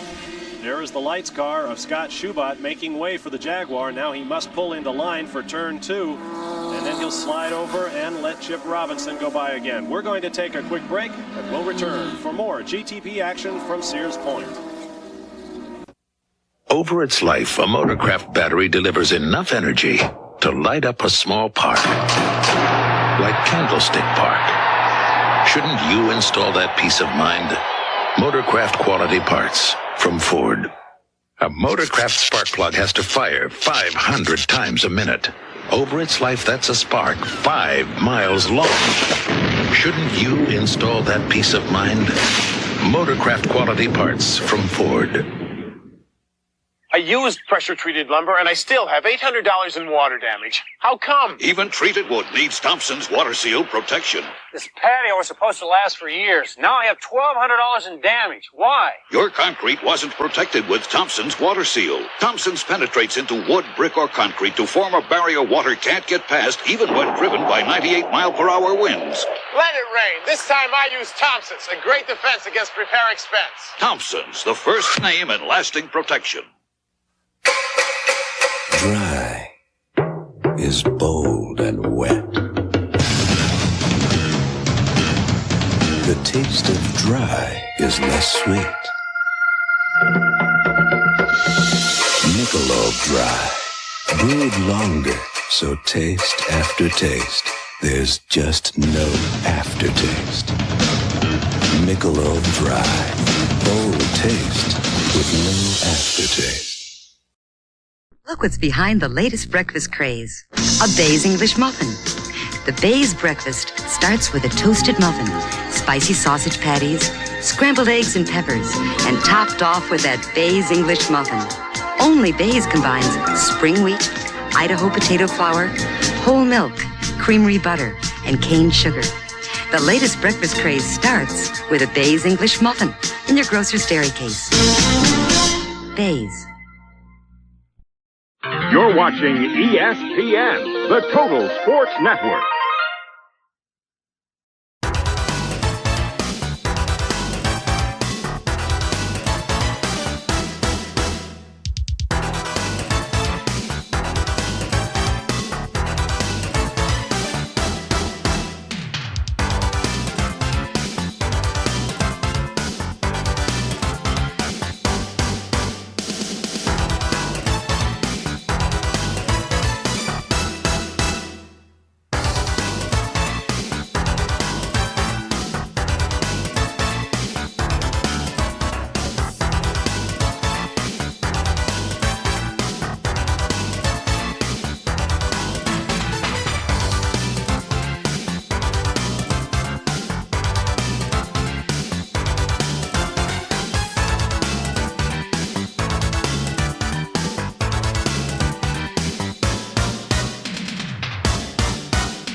Track Facts are brought to you by Quaker State Motor Oil. The big Q stands for quality. Always has, always will. The key to fast lapping in a GTP car is downforce, which holds the car to the racetrack and allows it to turn in more quickly. The key to making downforce are these Venturi tunnels that run the length of the car. Generally speaking, the more air you can move through the tunnels, the more downforce you can make. On the Toyota Eagle, the tunnels rise well above the rear axles, and the key to making tall tunnels is the engine. The Toyota's 4-cylinder takes up very little of the engine bay, leaving lots of room for taller, wider tunnels. That's why Porsche teams are at something of a disadvantage. The traditional flat-6 Porsche engine design takes up so much room up top that the Venturi tunnels below are narrower and shallower, moving less air and making less ground-hugging downforce. So why, you ask, doesn't Porsche just design a newer, narrower engine? The answer is money and the fact that this design has won 51 Camel GT races.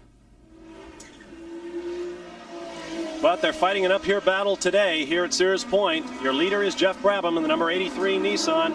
Behind him, Jan Lammers is doing his best to hold off Brabham's teammate, Chip Robinson. This is the view outside the Nissan windshield. Jeff Brabham hard at work. He has been in this car since the beginning, took over second place at the green light, made a pit stop, came back on the lead, and has held it ever since. Here is the battle for second place. Robinson in the 84 car to the outside. He has already punted the Jaguar once, looking for a way by. Couldn't find it that time in turn 11. He's really right on Yan, and you can see where they kind of touched by the left front headlight of the Nissan car. It's a little knackered there. They're racing tough. Yan is doing his best to try to stay in front. Imagine being a car length or two apart at about 140 miles an hour. That's what it looks like, and you can't see the track in front of you, undulating as this Sears Point International Raceway surface does. You've really got to have a lot of faith in the guy ahead of you. Well, that's true, and you can also your rhythm in the race course. You kind of know where you are, and you got to trust the guy that he's also going in the right direction as well. He can see it. Chip can see enough of the race course to know exactly where he is at any time. Now here is where the contact came on the last lap. Let's see if it happens one more time. Jan's going tight into that corner. It's not the fastest line, but it's one that protects his position. And he's holding up Chip, as you can see, going through that corner. Into the S's. Jan's pulling it out because Chip just couldn't quite get the acceleration off of that turn 7. There they are into 10, now down to 11, and you'll see all action taking place down here. Back into the position one more time. It's rare that you can pass somebody on the outside, especially if you're as evenly matched as these two cars are. It was a smart move on Chip just to hold off. Whoa, Lammers that time pulled up on the wrong side of a Camel Lights car, didn't see him coming. The Nissan now has the momentum, and quickly Chip Robinson takes advantage and squeezes by into second position. You can bust stuff if you go off a course that hard. You might have hurt the car a little. Squeezed off in the turn 3A area by a slower car. There you see the leader, Brabham, in the identical number 83 car, running out of turn 6 and on to the straightaway, which is made up of a quarter-mile drag strip here at Sears Point. At least one end of it is home of an NHRA national event, but today it is Camel GTP Racing. Brabham and Robinson make it a Nissan 1-2. I've never been one who's very good with words.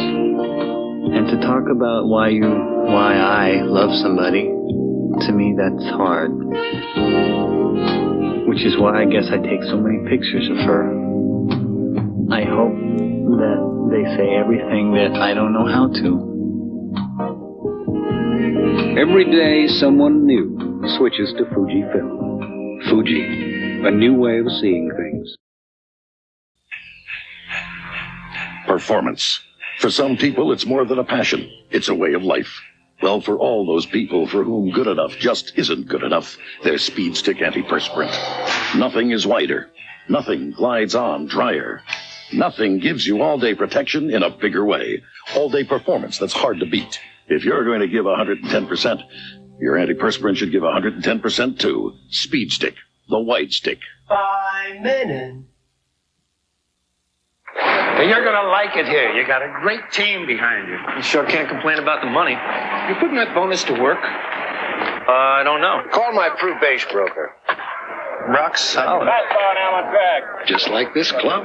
At Prudential Beige, rock solid means an all-star team behind you, armed with the strength and resources to win. You think you can win 20 in the majors? Maybe. Maybe 21. Nice change-up. Prudential-based securities, rock solid, market-wise. Your Volkswagen dealer would like to show you 3 ways to make $100. There's the fast way, the elegant way, the practical way. If you're buying a new car, simply test drive any Volkswagen and you can make $100, even if you buy something other than a Volkswagen. Of course, we like to call that the silly way. It pays to test drive a Volkswagen. 1, 2, 3. 4. Health and fitness is that easy with ESPN's midday workout. 1. Denise Austin starts with workout and health tips. 2. Arda's basic exercises increase muscle strength and flexibility. 3. Jalaz aerobics are designed for cardiovascular fitness. 4. Corey Everson helps change and improve the shape of your body. Start your midday workout weekdays at 11 a.m. Eastern on ESPN. It's that easy. Back at Sears Point International Raceway, where Jeff Brabham circulates in the lead. It's a Nissan 1-2, the 83 car of Brabham and the 84 car of his teammate Chip Robinson. Let's take a look at our Volkswagen mid-race report, brought to you by the German-engineered Volkswagens and your Volkswagen dealer.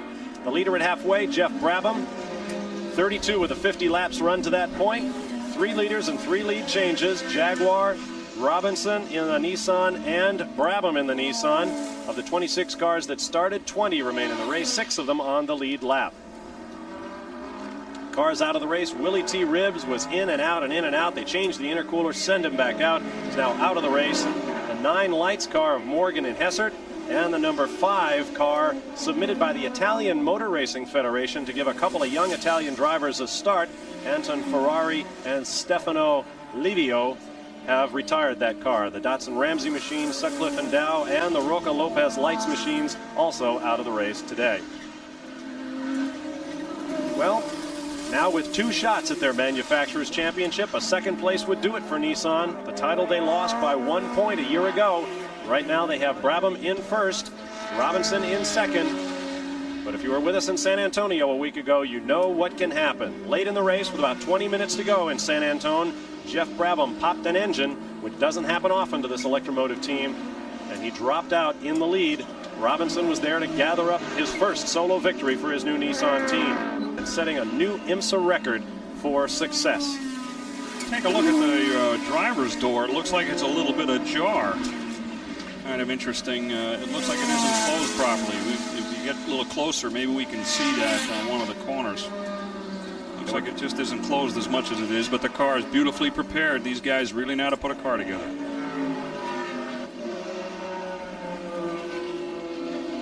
Now we have a yellow flag at the start-finish line. It'll be a full course caution, and there's the reason.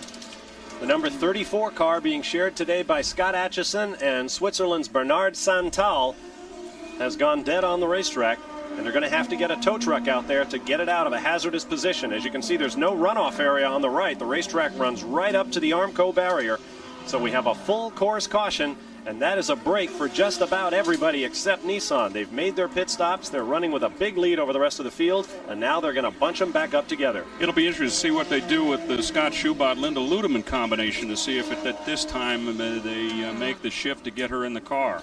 All of the Lights teams will be making driver changes today, and this will be a great opportunity for them to do it.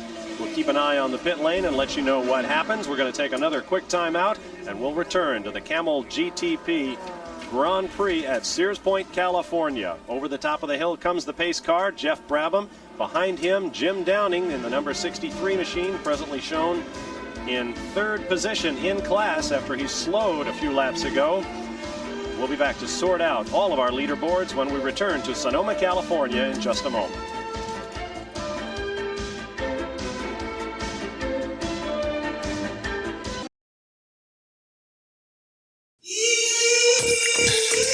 Force equals mass times acceleration. For every action, there is an equal and opposite reaction. A body at rest tends to stay at rest. A body in motion tends to stay in motion. Power equals work divided by time. Energy equals the ability to produce work, equals energy return, equals the physics behind the physiques, equals Reebok.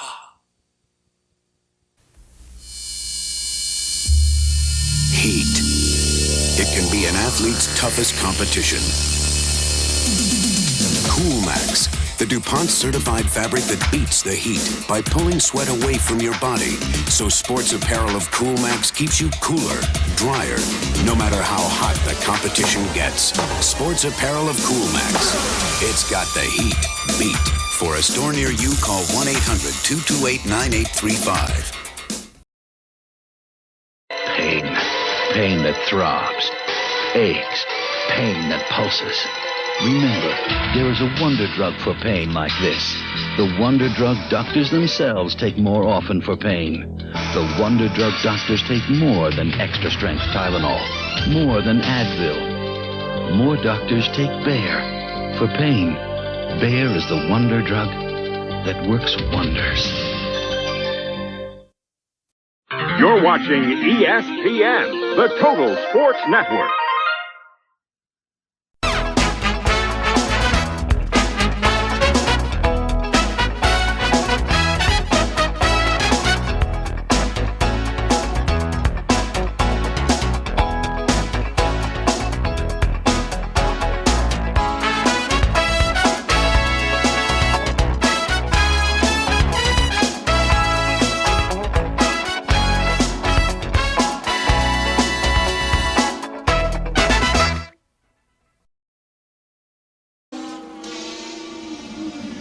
Back at Sears Point International Raceway, under caution, the number 4 car, the leader in Camel Light, Scott Schubert, has pitted, as we expected. Linda Ludeman will be getting into the car. Rick is there. Now the question is, what kind of strategy is the team going to use this week? Last week at San Antonio, they put Linda Ludeman in during the full course yellow. She ran for the necessary 2 laps and then came back in and handed it back over to Scott. Now she is in the car going back out, and the question is, how long will she stay in the car? Well, we'll keep an eye on that situation. They are the leaders in class. Schubert is the leader in points, looking for his first Camel Lights championship. With 60 laps completed of 75 anticipated, Linda Ludeman, and she is no slouch out there, folks. In a race a couple of weeks ago in Topeka, Kansas, in the first practice, she was the fastest Camel Lights car on the racetrack. And they lead by 25 miles with more than 3,500 racing miles covered in the 1989 campaign. That $30,000 posted by the Kodak people. And right now, Jim Downing and his team stand to reap a tremendous bonus if they can just keep rolling. We won that trophy last year, and I can tell you it's a great energizer for the crew when you win an award like that. It shows a level of preparation and proficiency in the crew as well as the drivers. It's a great award. And the contenders.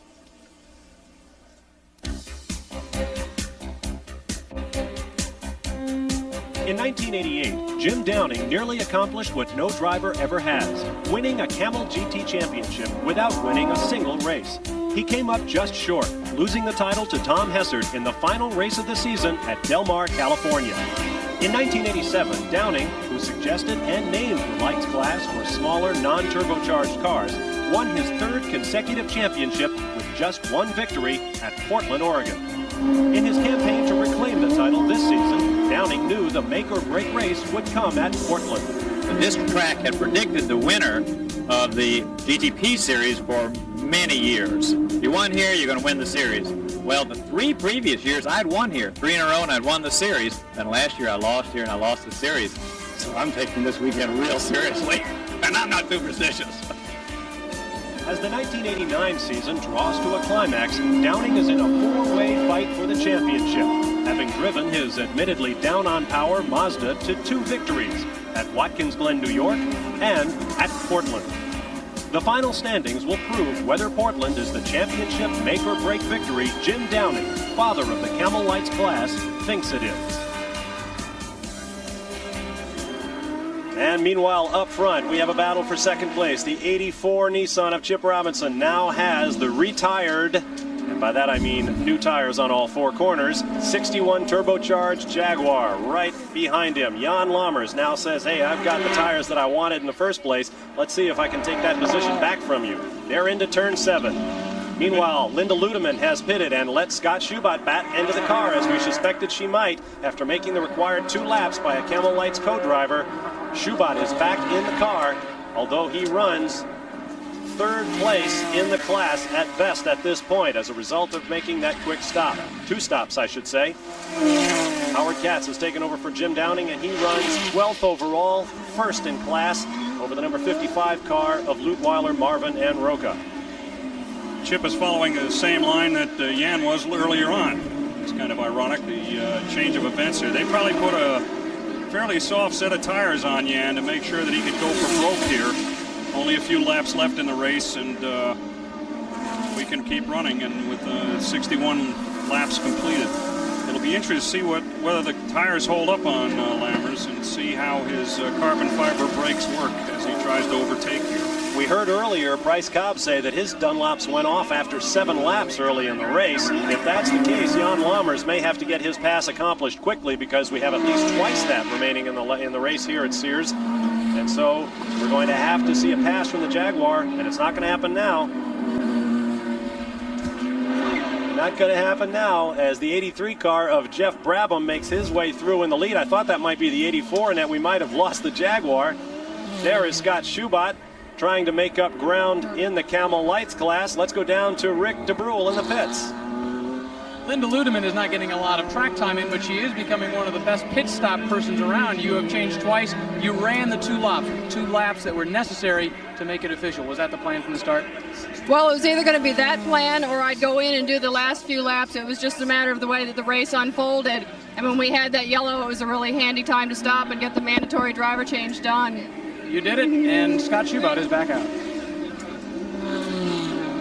Linda Ludeman will certainly have her day in a race car.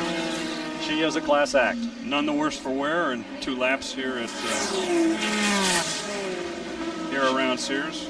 Under the yellow, that's not too physically demanding. Now we've gotten a preliminary indication that the 61 car is being cited for passing under the yellow flag before the green flew, with about 15 laps to go. So we'll have to see whether or not they call in the 61 car. Let's see if we can find out more from Marty Reed. Guys, it's absolutely correct. That's exactly what happened. We were watching here on the restart, and we wondered if the green flag had come out early, because you could see the 61 Jaguar take a few spots, and boy, IMSA jumped on it right away, and they will be bringing him in for a black flag stop-and-go penalty. Well, that'll be the end of the battle between the 84 Nissan of Chip Robinson and Jan Lammers in the 61 Jag for a while.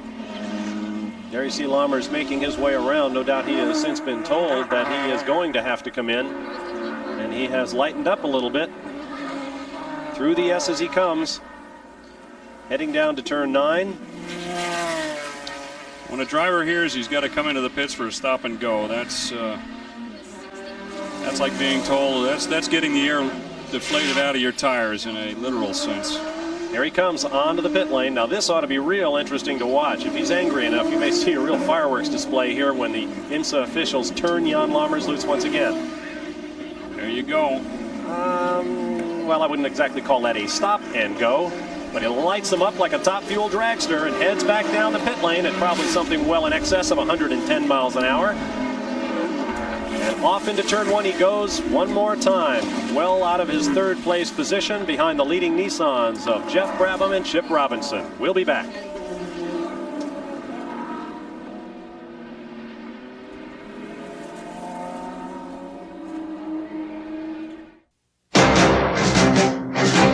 We help more Americans go to college, and we issue more MasterCard and Visa cards than any other company. We also serve millions of customers in every major marketplace worldwide. We're Citicorp and Citibank, America's largest financial services company. Whatever financial success you hope to achieve, whether it's business or personal, we can help you do it, and do it better than anyone else. Citicorp, because Americans want to succeed, not just survive. Matthew, did you lose your razor? I can't get around my Adam's apple. Can't get around half your face. Introducing the Slim Twin Razor System, with the slimmest cartridge to reach every place on every face. How do I look?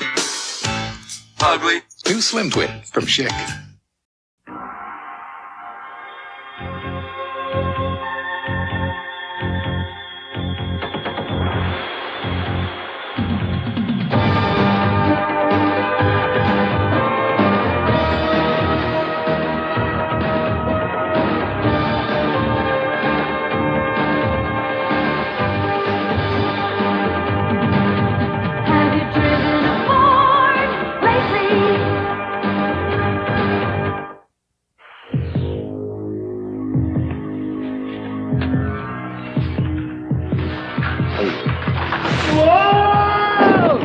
Frank, I send you for a Bud Light, and you bring back... Well, if you want the one light that outshines them all, ask for Bud Light. So, there are no men here, there's an unlimited supply of Bud Light, and we can never leave. Correct. Because everything else is just a light. We can live with that. Yeah. On ESPN Speed Week at 7:30 Thursday, highlights of NASCAR racing at Pocono and the Formula One race at Montreal. Speed Week, the racing coverage you deserve on ESPN.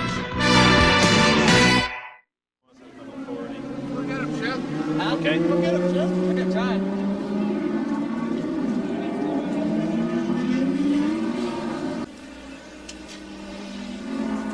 Back at Sears Point International Raceway in the hills of Sonoma, California, Bob Barsha, Rob Dyson, Rick DeBrule, and Marty Reed with you for the Lincoln Mercury California Camel Grand Prix here on ESPN. Your leader is the number 83 car of Jeff Brabham, followed by Chip Robinson and a sister machine as Nissan rolls on toward a possible manufacturer's championship today. Jochen Maas and Dominic Dobson share the third place Porsche, followed by the Jaguar, the normally aspirated machine, with John Nielsen at the controls. Costas Los has a V8-powered Pontiac Spice into fifth position, followed by Jan Lammers after that stop-and-go penalty in sixth. And one lap down, Juan Manuel Fangio in the number 98 Group C Toyota. Let's go down to Marty Reed in the pit lane. Well, I'm standing here with Don Devendorf. He's writing down the last lap times from both machines. I'm going to try and get a word from Don. What will be the strategy if the two cars get nose to tail? Just hold on a second. Okay, he's doing a lap separation back to third place. We'll give him just a second here. Writes down plus 16. So now what will be the strategy if they get nose to tail? I can't hear you. What will be the strategy if they get nose to tail? Basically, the guys, the lead is going to just lead the race. We're not trying to take anybody out. Just win the race and maintain our positions. So Chip has to finish second then the way it stands? Well, I think it's going to be self-evident. They're both at the same kind of speeds, and somebody have to probably take somebody else out to pass, and we're not going to take that chance. Okay, so there you have it. It's going to be this way, as you see it. That's the way to do it. As a car owner, you tell the boys what to do, and by golly, they're supposed to do it. And, turbocharged V6. Up front, there you see the teammates. Jeff Brabham to the right, Chip Robinson to the left. And as they continue to run in lockstep in the closing laps of today's race, we'll take another quick timeout and be back in a moment.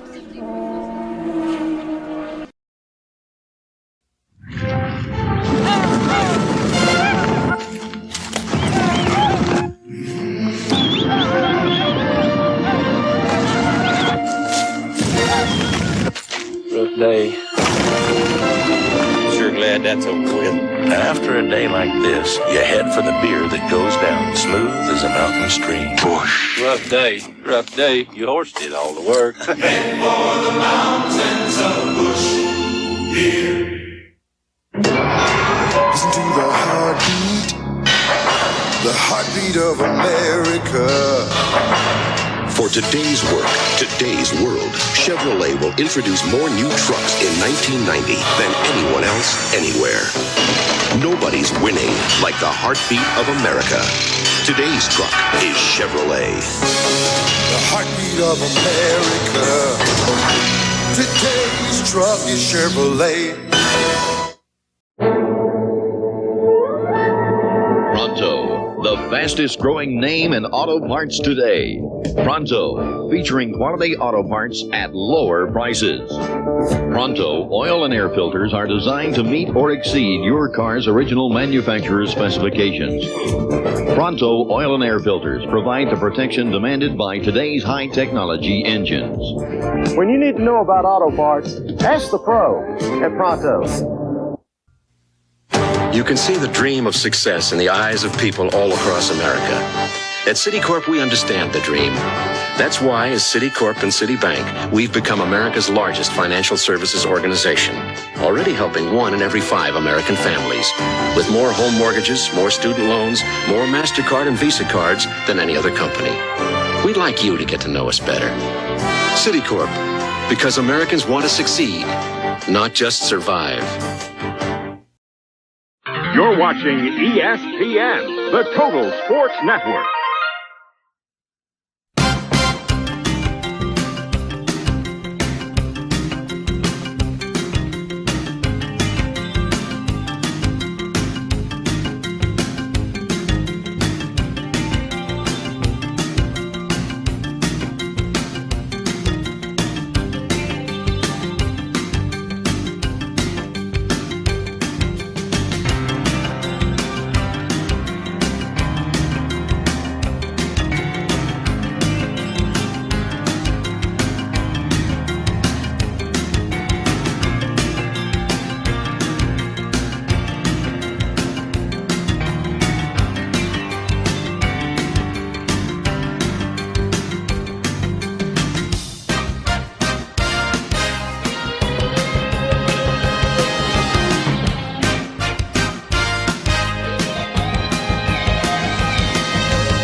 Back at Sears Point, it is Nissan 1 and 2, 83, Jeff Brabham from Australia, 84, Chip Robinson from Old Bridge, New Jersey, in excellent position to pick up a manufacturer's championship for Nissan today and in the next race perhaps at Tampa, Florida, or in the final event of the season in Del Mar, California, to pick up a driver's championship for either Brabham, the defending champion, or Nissan, who won the title in 1987. Meanwhile, problems for one of the great crowd favorites in the field, the number 33 Pontiac Spice. Let's get down to Marty Reed. Well, it looks like the day is going to be over for Costas Los and the team because they looked up inside. The cooling system is all smashed up in the radiator section, and Costas is climbing out of the car, so the day is done.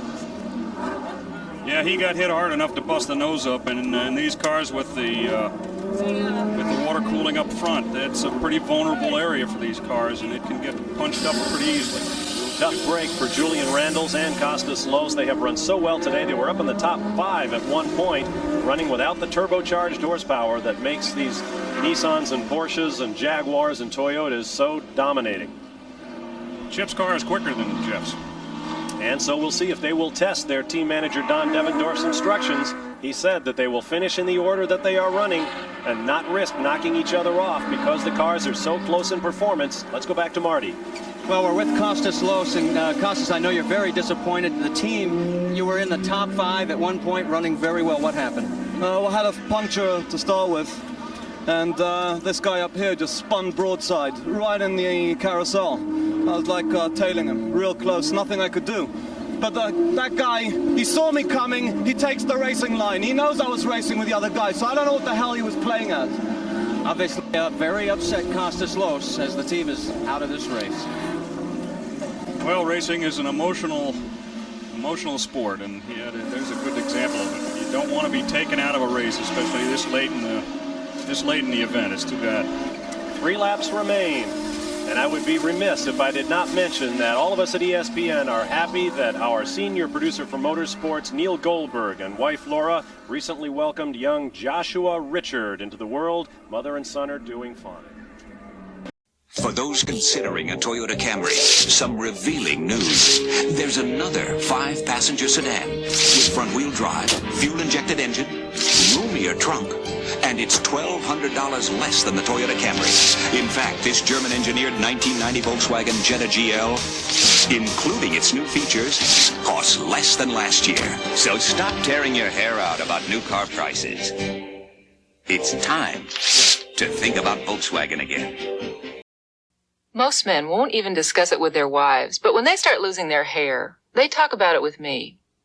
I say don't waste your time with those miracle formulas. The Food and Drug Administration says there's no proof that they grow hair. The thing to do is to see a doctor. Doctors have the only treatment programs that are proven to work. Men listen because they know I'm making sense. After all, I'm a doctor. Only your doctor has treatment programs that work. So see your doctor or call this toll-free number.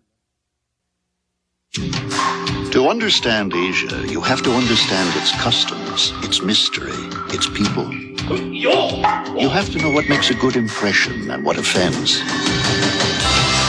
For over 40 years, we've been learning about Asia. So in addition to our convenient schedules, we can give you something no other U.S. airline can. The knowledge that comes after 40 years of helping people do business in Asia. Die Hard, America's most trusted replacement battery. The one over 65 million have stepped up to. Now Sears introduces the most powerful Die Hard battery ever. New Die Hard, more power when you need it most.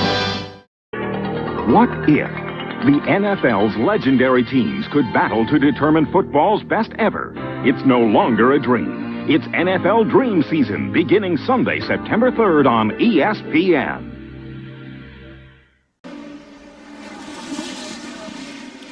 Jeff Brabham continues to lead. Behind him, teammate Chip Robinson. They have been given team orders, as you heard, from team owner Don Devendorf to finish in this order with 2 laps remaining around the 2.5-mile Sears Point International Raceway circuit. And it looks as though that's the way it will be.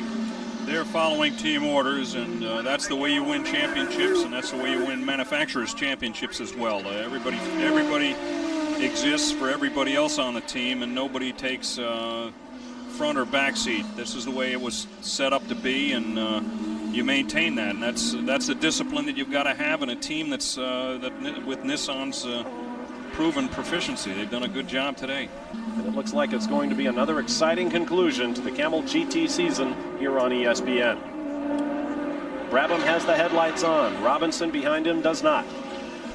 But they only need to negotiate the backside of the 2.5-mile Sears Point Raceway before they will earn a well-deserved checkered flag. Somewhat reminiscent of the team finishes at Le Mans and some of the great European venues. No way to display your domination any better than to finish breezing first and second, as though that's the way it was meant to be all the time. And in the past 2 seasons of Camel GT racing, sometimes it seems like that's the way it was meant to be. New cars coming for Team Nissan next year. In fact, there's a rumor afoot that you might be able to purchase one of these cars when they bring the new ones out, if you have a pretty safe checkbook. The checkered flag flies, and Jeff Brabham has won the 10th race of the season for the Electromotive Nissan team. Chip Robinson finished a tight second, and I wouldn't be surprised if you see that picture in your local enthusiast magazine sometime in the very near future. Another terrific performance by the Nissan team. A wave from one driver to the other on a job well done, and we'll be back to meet our winner in just a moment. We started 5 cars with one 2-year-old Die-Hard battery and 1 car at 30 below after 8 hours in a cold room. Today's Die-Hard, America's #1 replacement battery, with power to start your car and a whole lot more. From dawn's early light till the sun is set, Quaker State engines don't know when to quit. Quaker State exceeds every single car maker's U.S. requirements for maximum engine protection. That's why in Atlanta, Georgia, the engine in every fire truck, every police car, every Atlanta city-owned vehicle is a Quaker State engine. Quaker State engines don't know when to quit. The big Q stands for quality. Always has, always will. Members of the National Council of Corvette Clubs. To them, there's no car but a vet and no tire but a Goodyear Eagle ZR. We invited them to a showdown, Dunlop D40 M2 against Eagle ZR. Slaloms on wet and dry roads. Hard cornering. Braking. Comfort and noise on the highway. Which tire would they buy now? All 10 pick the Dunlop D40 M2. Dunlop outperforms. Your Volkswagen dealer would like to show you 3 ways to make $100. There's the fast way, the elegant way, the practical way. If you're buying a new car, simply test drive any Volkswagen, then you can make $100, even if you buy something other than a Volkswagen. Of course, we like to call that the silly way. It pays to test drive a Volkswagen. It started a car deserted on a frozen lake for 4 months, and 40 cars after 2.5 hours with their lights left on. Today's Die-Hard, America's #1 replacement battery, with power to start your car and a whole lot more.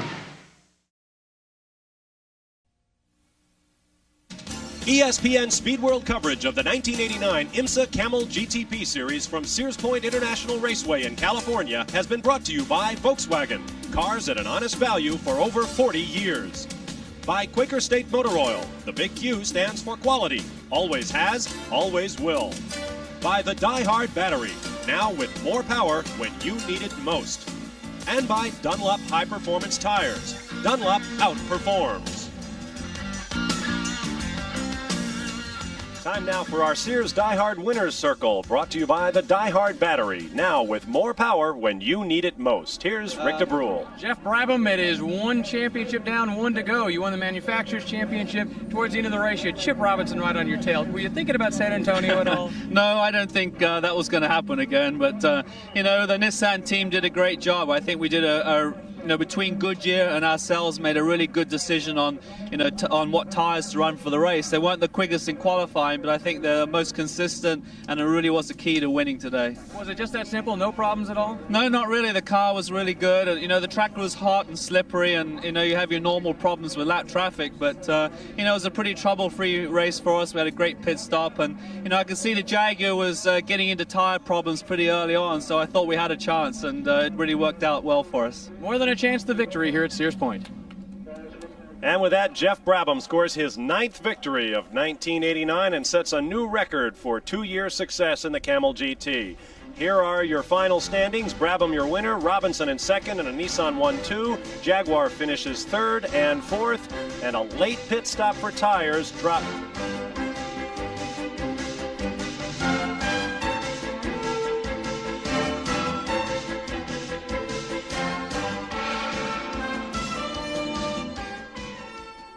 High school is just like a memory because... So I went waiting to see Caroline, right? No. She wasn't there. Every time I went to the prom, the girl was taller than me. I don't want to talk about it. No, I said I'd like to find a dress. And she said, is this for your daughter or for your wife? It's for my wife! You know why we don't talk about women? You only talk about things you know about, right? Levi's 100% cotton Dockers. If you're not wearing Dockers, you're just wearing pants. Dog pile on John! Yeah! Once upon a time, there was a guy named Goldilocks who was thirsting for refreshment. But this one, and this one. So then he moved to Diet Coke. And it was just right. The real cola taste you can drink more of because it's just 1 calorie. Hey, somebody's been drinking our Diet Coke. Yeah. And there he is. Hey, it's the Three Bears. What's up? Yeah, we're doing just for the taste of it. Diet Coke.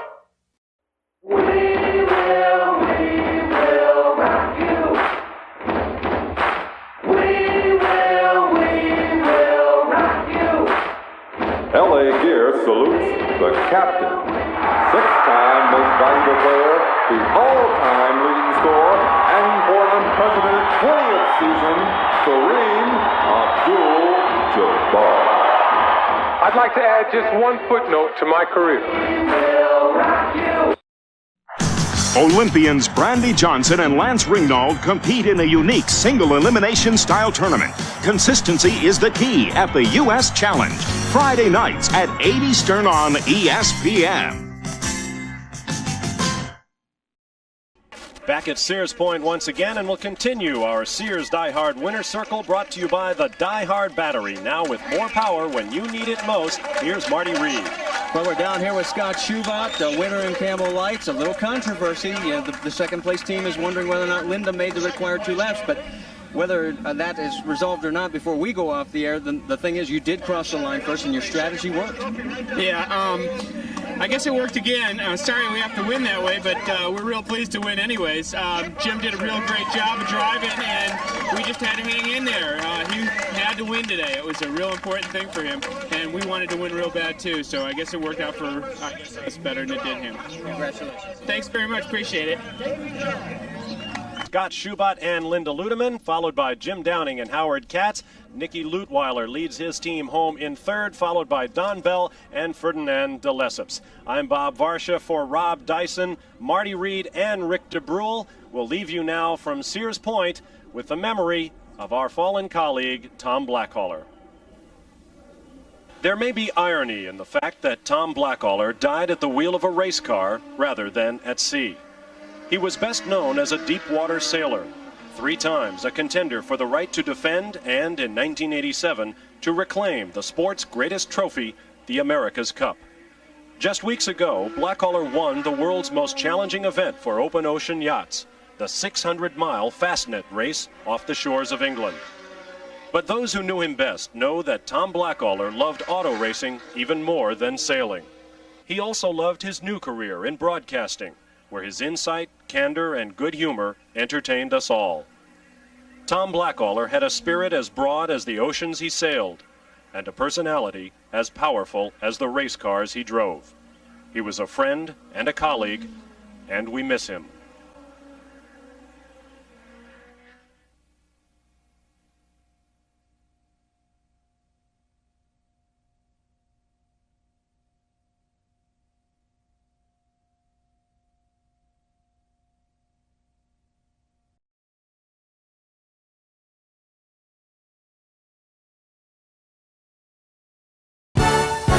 ESPN celebrates 10 great years of sparkling sports moments.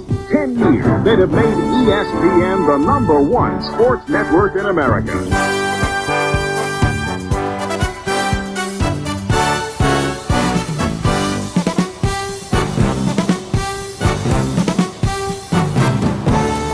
ESPN, first and 10.